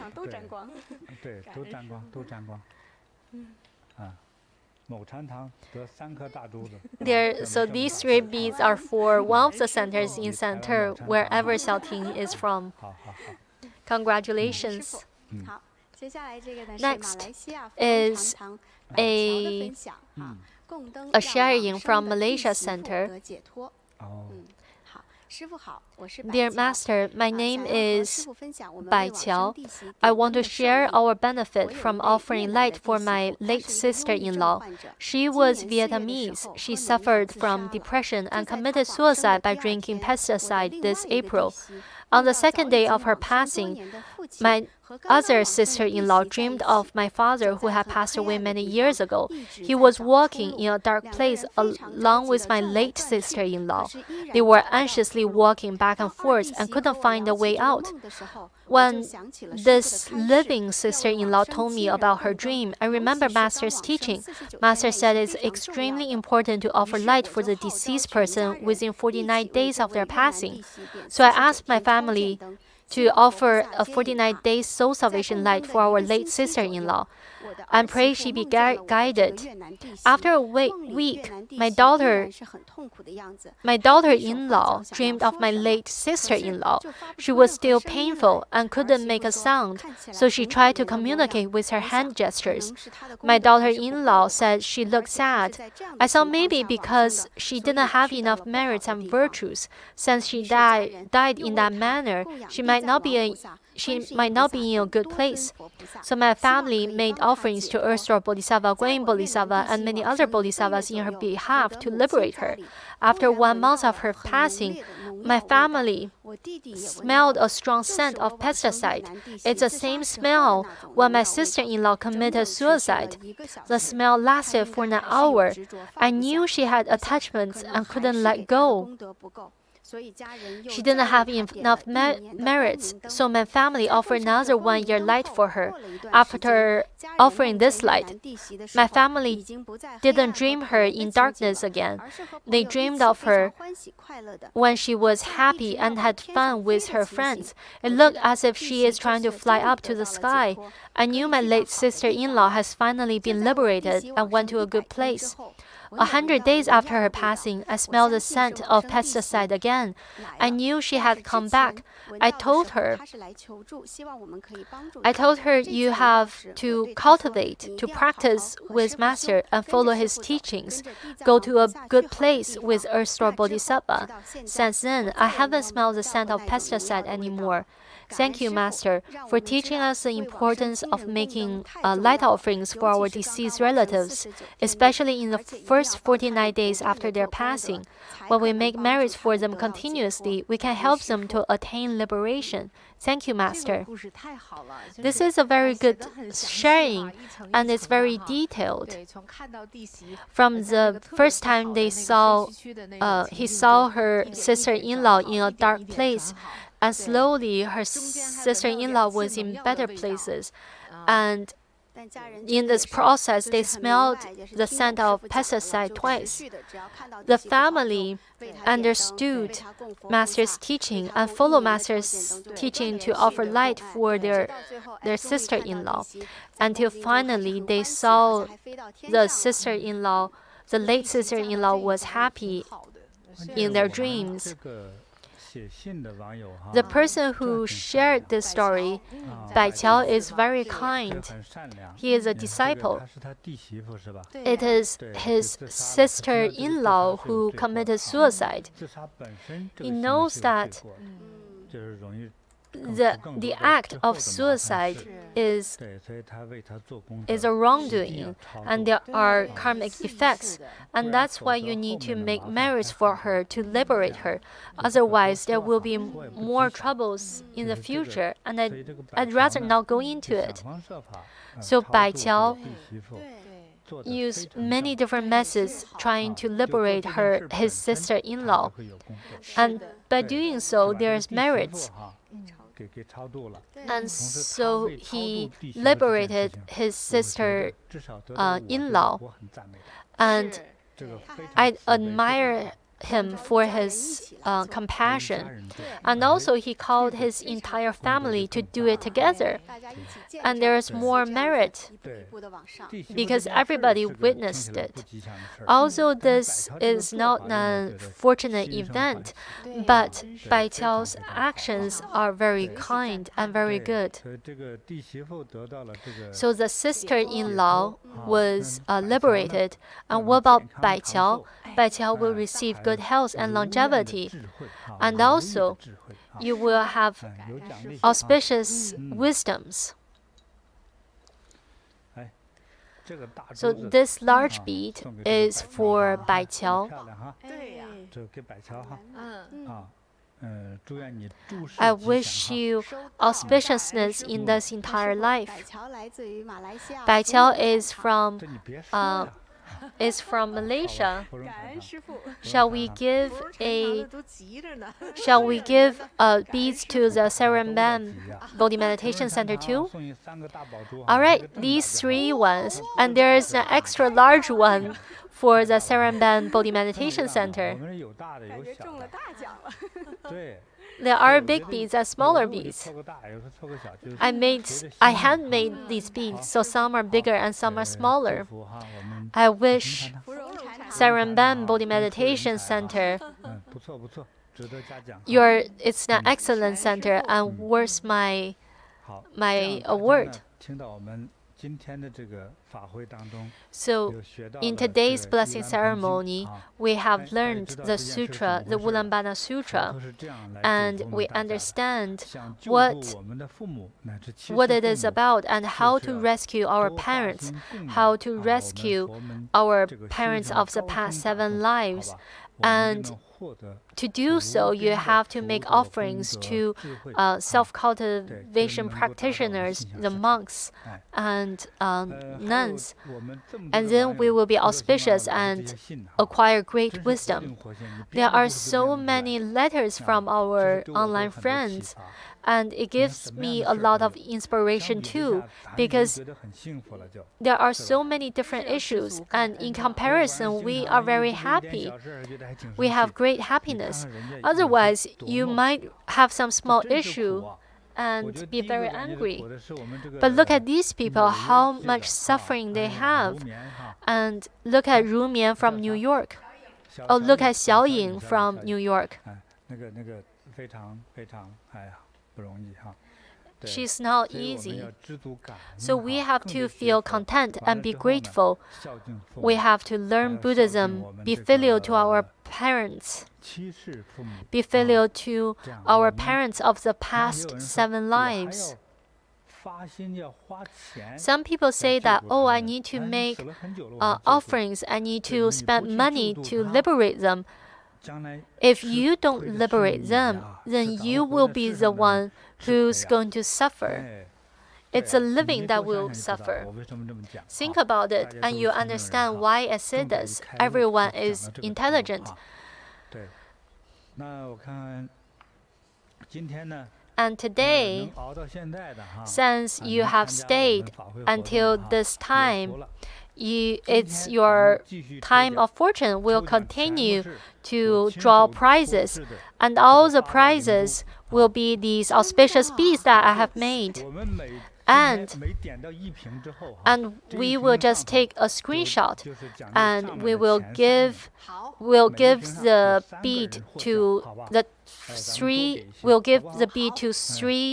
winners on that screenshot. So let's begin on the Chinese channel. Get ready. All right, get ready. Jejin, get ready. Okay, you can all start leaving messages. Let's get started. Stop. The first 3. Oh, it ran away. It's too fast. I can only take a screenshot. The first 3. The first one is very good. We don't need to give it to her because I can't understand what she wrote. I think this is Japanese. It says, content people are always happy. We welcome Japanese listeners. Next one is Huai Mao. The next one? Miao Hua. Congratulations, Miao Hua. So the first 3 are the winners, and I will not show you the beads, but contact us and we'll mail the beads to you. Next one? All right, second screenshot. When you say 1, 2, 3, I'll take a screenshot. 1, 2, 3.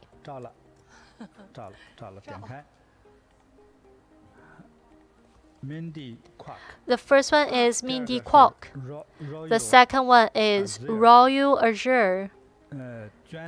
And the next one is Juan Li. Congratulations. And there's more chances. Next one. Stop. After you said screenshot, there is actually a delay, so I don't know who will get it. Let's see who's fortunate, who has blessings. The first one is Tong Duan. The next one is Amanda. And the last one is Ti Bu. Tibu already received a gift last time, but she got picked this time again.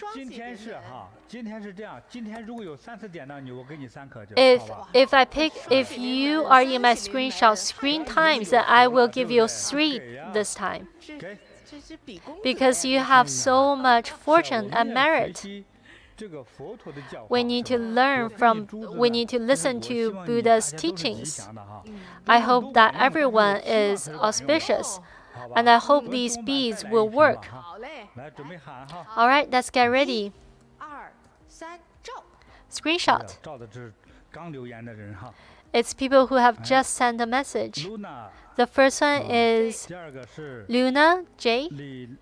Second one is Li Lim Chang. The last one is Christine Lim. Congratulations. All right, there are so many people on the live stream.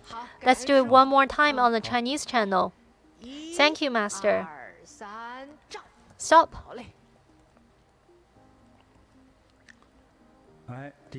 The first one is Dong Shun. Congratulations. The next one is Fang Wen. The third is Mak Xiu Kun. Congratulations. Let's go to the English channel. Let me take a drink. It's time for you to move over to the English channel and make sure you're very fast at leaving messages. We are very diligent in snatching these blessings. Okay, English channel, get ready. It's the English channel, don't go to the wrong place. Okay, let's get ready. 1, 2, 3, 照. Take a screenshot. All right. The first one is Yu Yu Jin. What's the second one? Cha Cha. And the third one is Ma Mi. Ma Mi. That's from New York. New York has very good luck today. Next one. One more screenshot. They have finally made it to the English channel. Let's get ready. Screenshot.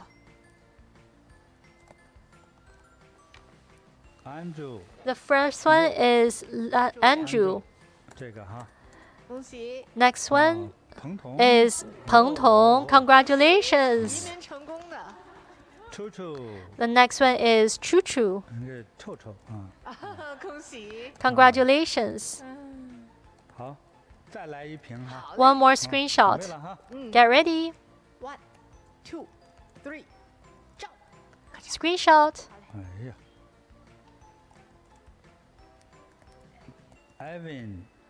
The first one is Evan, 1, 2, 3. The next one is Dong She. And the third one is Rui Cha. Congratulations. Rui Cha sends us letters almost every day.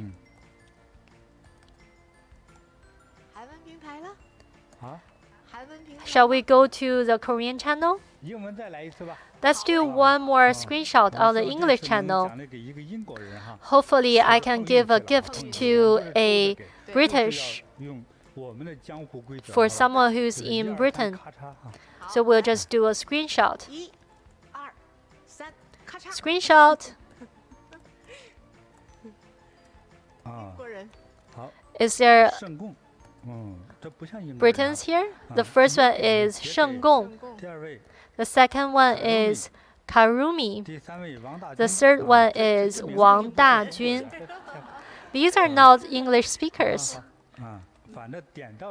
All right, since I picked your name, I'll give it to you. These are all people who have a connection with our center in Great Britain. All right, Korean channel.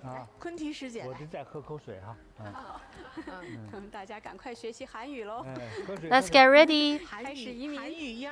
Everybody is moving over to the Korean center. How do we say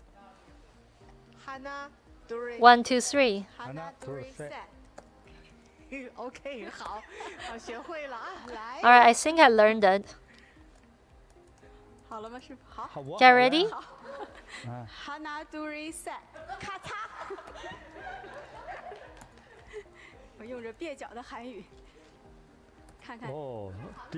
The first one is Hangdeng. Hangdeng is from the United States. The next one is a Korean. Her name is Xu Zhen. And the next one is Da-en, Monica. Da-en. Oh, it's Da-en. Da-en is a Korean person living in Toronto. 移民成功哈，恭喜恭喜！ Congratulations. 这大家都学会翻墙了，家伙。勇猛精进。 Everybody is learning how to go onto other YouTube channels. 还是说 one two three 吧。对。 I'll just say 1, 2, 3, Master. 2、3，咔嚓， Stop. 看看是韩国人不？ Let's see who's the first 上 one. 面半截咱就不读了，不知道叫啥哈。好，蓝 The first one is 科吧。蓝科。科世界哦，韩国人。第二位。 The second one is Ko Sat Sin. 马来西亚人。 That's a Malaysian. 啊。 Congratulations. The next one is Tommy Shoemaker. 不知道。不知道。 Where is this person from? 英文的。 He just said, thank you. 啊。 舒马赫。他被研究名字了，这是获奖的哈。 So these are the winners. 好，我觉得这韩国人获奖太少了比例。 There's no Koreans who got the prize. Let's do it one more time. 挑呀，你能 Can we pick the real Koreans? 咱们的江湖规矩，加油！咱不能改 No, 哈 we can't. We won't pick.快进， We'll just do the first 3. 进，来来来， 1、2， All right, get ready. 韩国加油！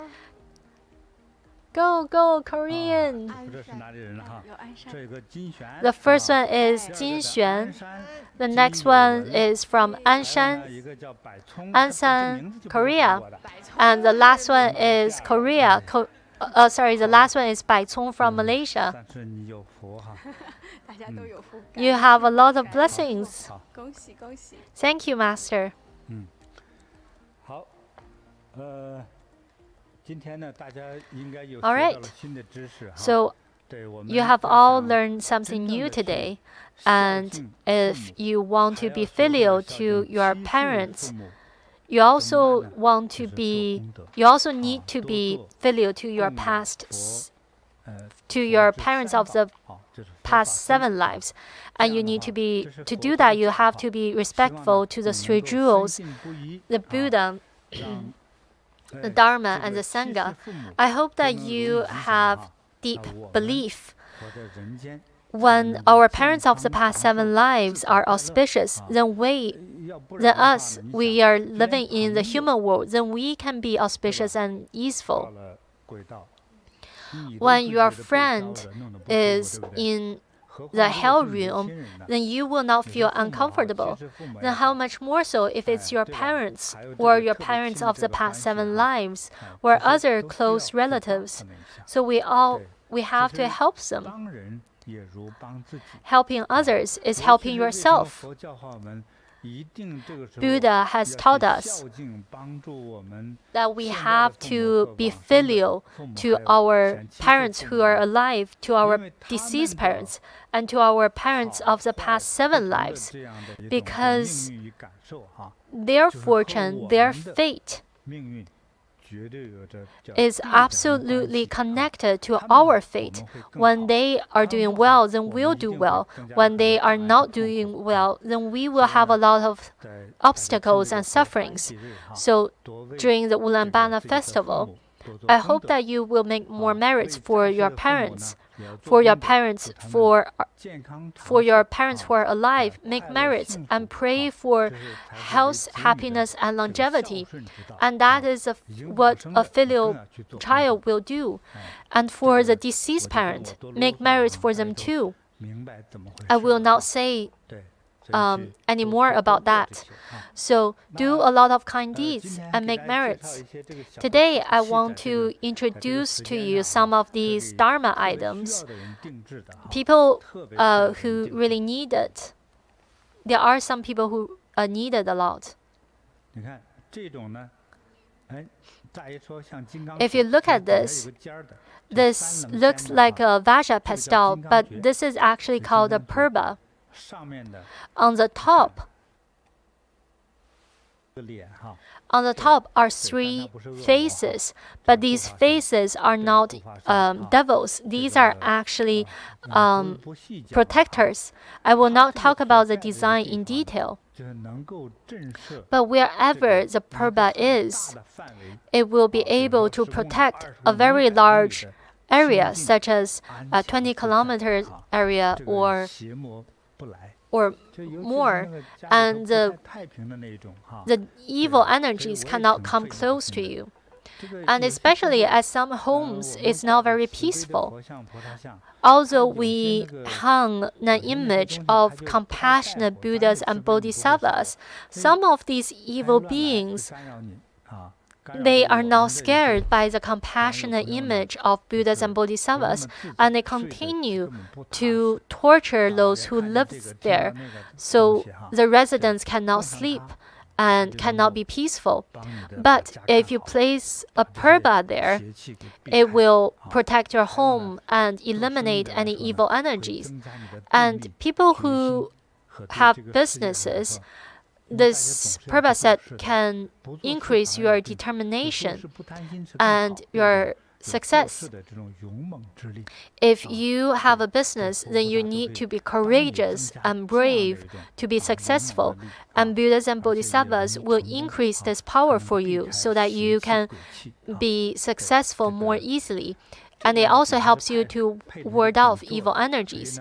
There is a base, and you can place the Phurba into the base, and you can place it in your living room, your bedroom, or your office, wherever you need it.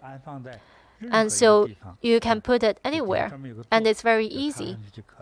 So you can just place a Phurba into the base, and it's very convenient. This is available on both Taiwan and North America Cibei in store, and the price is not high either. And here's another one. Say that if your house is very big, or if your office is very big, people who have companies or large houses, then you can use these. This is a larger size this is a larger sized one. This is a Vajra Kalaka. And this one is has gold gildings. And if you need it, then come to cibeiyin.com and seize yours. If you're too slow, then it will be out of order. Maybe after 10 minutes, there wouldn't be any more of it. There's only about over a dozen of it, or several dozen. Do you know what this is? This is a Vajra pestle. You can hang it on your backpack, on your bag, or you can place it at home or put it beside your pillow. It's very convenient. You can also use it to do massages. But it's not just a massager, it's a blessed dharma item. It is actually used in self-cultivation and expounding dharma. It can awaken your wisdom, break through all obstacles, and eliminate all obstacles in our life. Many differences in our life are created in our mind. If you can see through and if you can think it through, then you will be able to pass through these obstacles. Whether you have a business, whether you are studying, whether you want to deal with your family relationships, the Vajra pestle will get rid of all obstacles for you. People who wear or use Vajra pestles will also receive blessing and protection from heavenly deities. This small size Vajra pestle is very convenient for carrying around.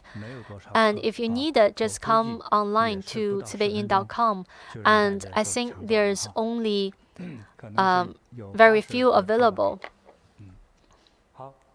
All right. And this is a good news because many people actually need it.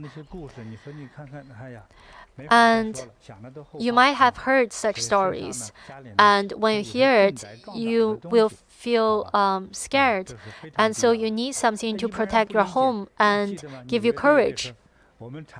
People who you heard the person sharing from New York, when her mother uses our dharma blanket, she will feel very painful, as if there are knives carving on her body, and it's because she has evil energies on her. And you will know how much it works if it worries you. And these dharma items will help you to increase harmonious energies and ward off evil energies. And also before today's ceremony, Master actually blessed many items that are available on cibeiyin.com. So people who needs protection, it is a great opportunity for you. And also, there are these 5-colored beans and rice mix that is available at every center. And these these grains have been blessed with auspicious energy. And I hope that everyone who eat these will gain various kinds of auspiciousness. If there is a meditation center around you, you can visit the center and pick up your gift of beans and rice mix. If you want to ward off evil energy, you can come to the center, pay reverence to the Buddha, and offer a stick of incense, and then pick up your beans and rice mix and your 5-color cord. These gifts are free at every center around the world. Every center follows Master's compassion to do these. And also these 5-color cords, if you put it on your wrist, it can hopefully you will not have any nightmares. You will not come into contact with any evil energies. In Zhou Xue's sharing, we heard she say that when Master gave her a blessing on the right shoulder, she suddenly saw the center as being brightly lit. She finally knows what the center looks like. Many years ago, when I was young, I was in Qinghai, and there was a self-cultivator.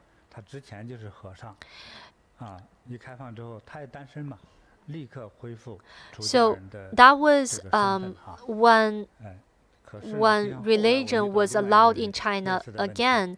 And so this person, he was a monk, and after religion was allowed again, he went back to being a monk.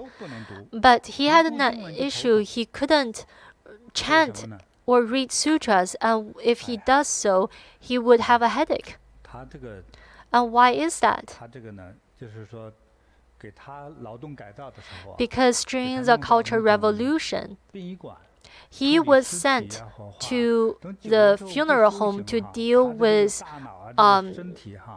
the deceased's body.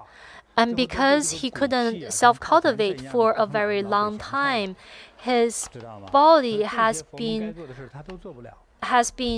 influenced by these negative energies, and he only had negative energies. And so he couldn't do anything he couldn't do any Buddhist practice. And when he met me, I was only 20 years old. And when I saw him, I automatically sputtered at him on his head. And before he realized it, I took my shoe and hit him on the head, and he started crying. He thought I was bullying him. But afterward, I called him to get up and kneel down. He said, "You want me to kneel down?" He said, "I can't. I cannot kneel to anyone." And he tried it, and suddenly realized, "Wow, I can kneel again." I said, "Chant now. Chant to Buddha." And then he realized he can chant now. And then he thanked me for spitting on him. And it wasn't easy for me to do that, because it was Buddha and Bodhisattva's blessing that I helped him right when I met him. And later on in Vancouver, I met another person from Taiwan. He came to Vancouver to visit her daughter, and it was winter, and she slipped on the road and fell, and then she cannot chant, she cannot kneel, she cannot meditate. She had been practicing Buddhism for over 50 years, and she was so worried. She don't know what to do. I didn't have any solution. Because it was an elder lady, so I didn't spat on her. I used another method. I give her about two blessings. Then she can go back to normal. She can chant every day. She can chant mantras every day and prostrate to the Buddha. So she was very happy. So sometimes when we receive blessings, sometimes when you really have these issues, then you know how precious dharma is. When you are afflicted by evil energies, you know how these blessed dharma items, how images of masters, Buddha, Bodhisattvas, and images of restful expressions are precious. If you make offering to any of the statues on my table here, they could help you to tame those evil energies. This is not just an advertisement. I hope that people who truly need it, you can receive help to be peaceful, safe, healthy, and live a long life, and may your family prosper. All right, we have completed today's practice. I welcome everyone to join me again tomorrow. Thank you.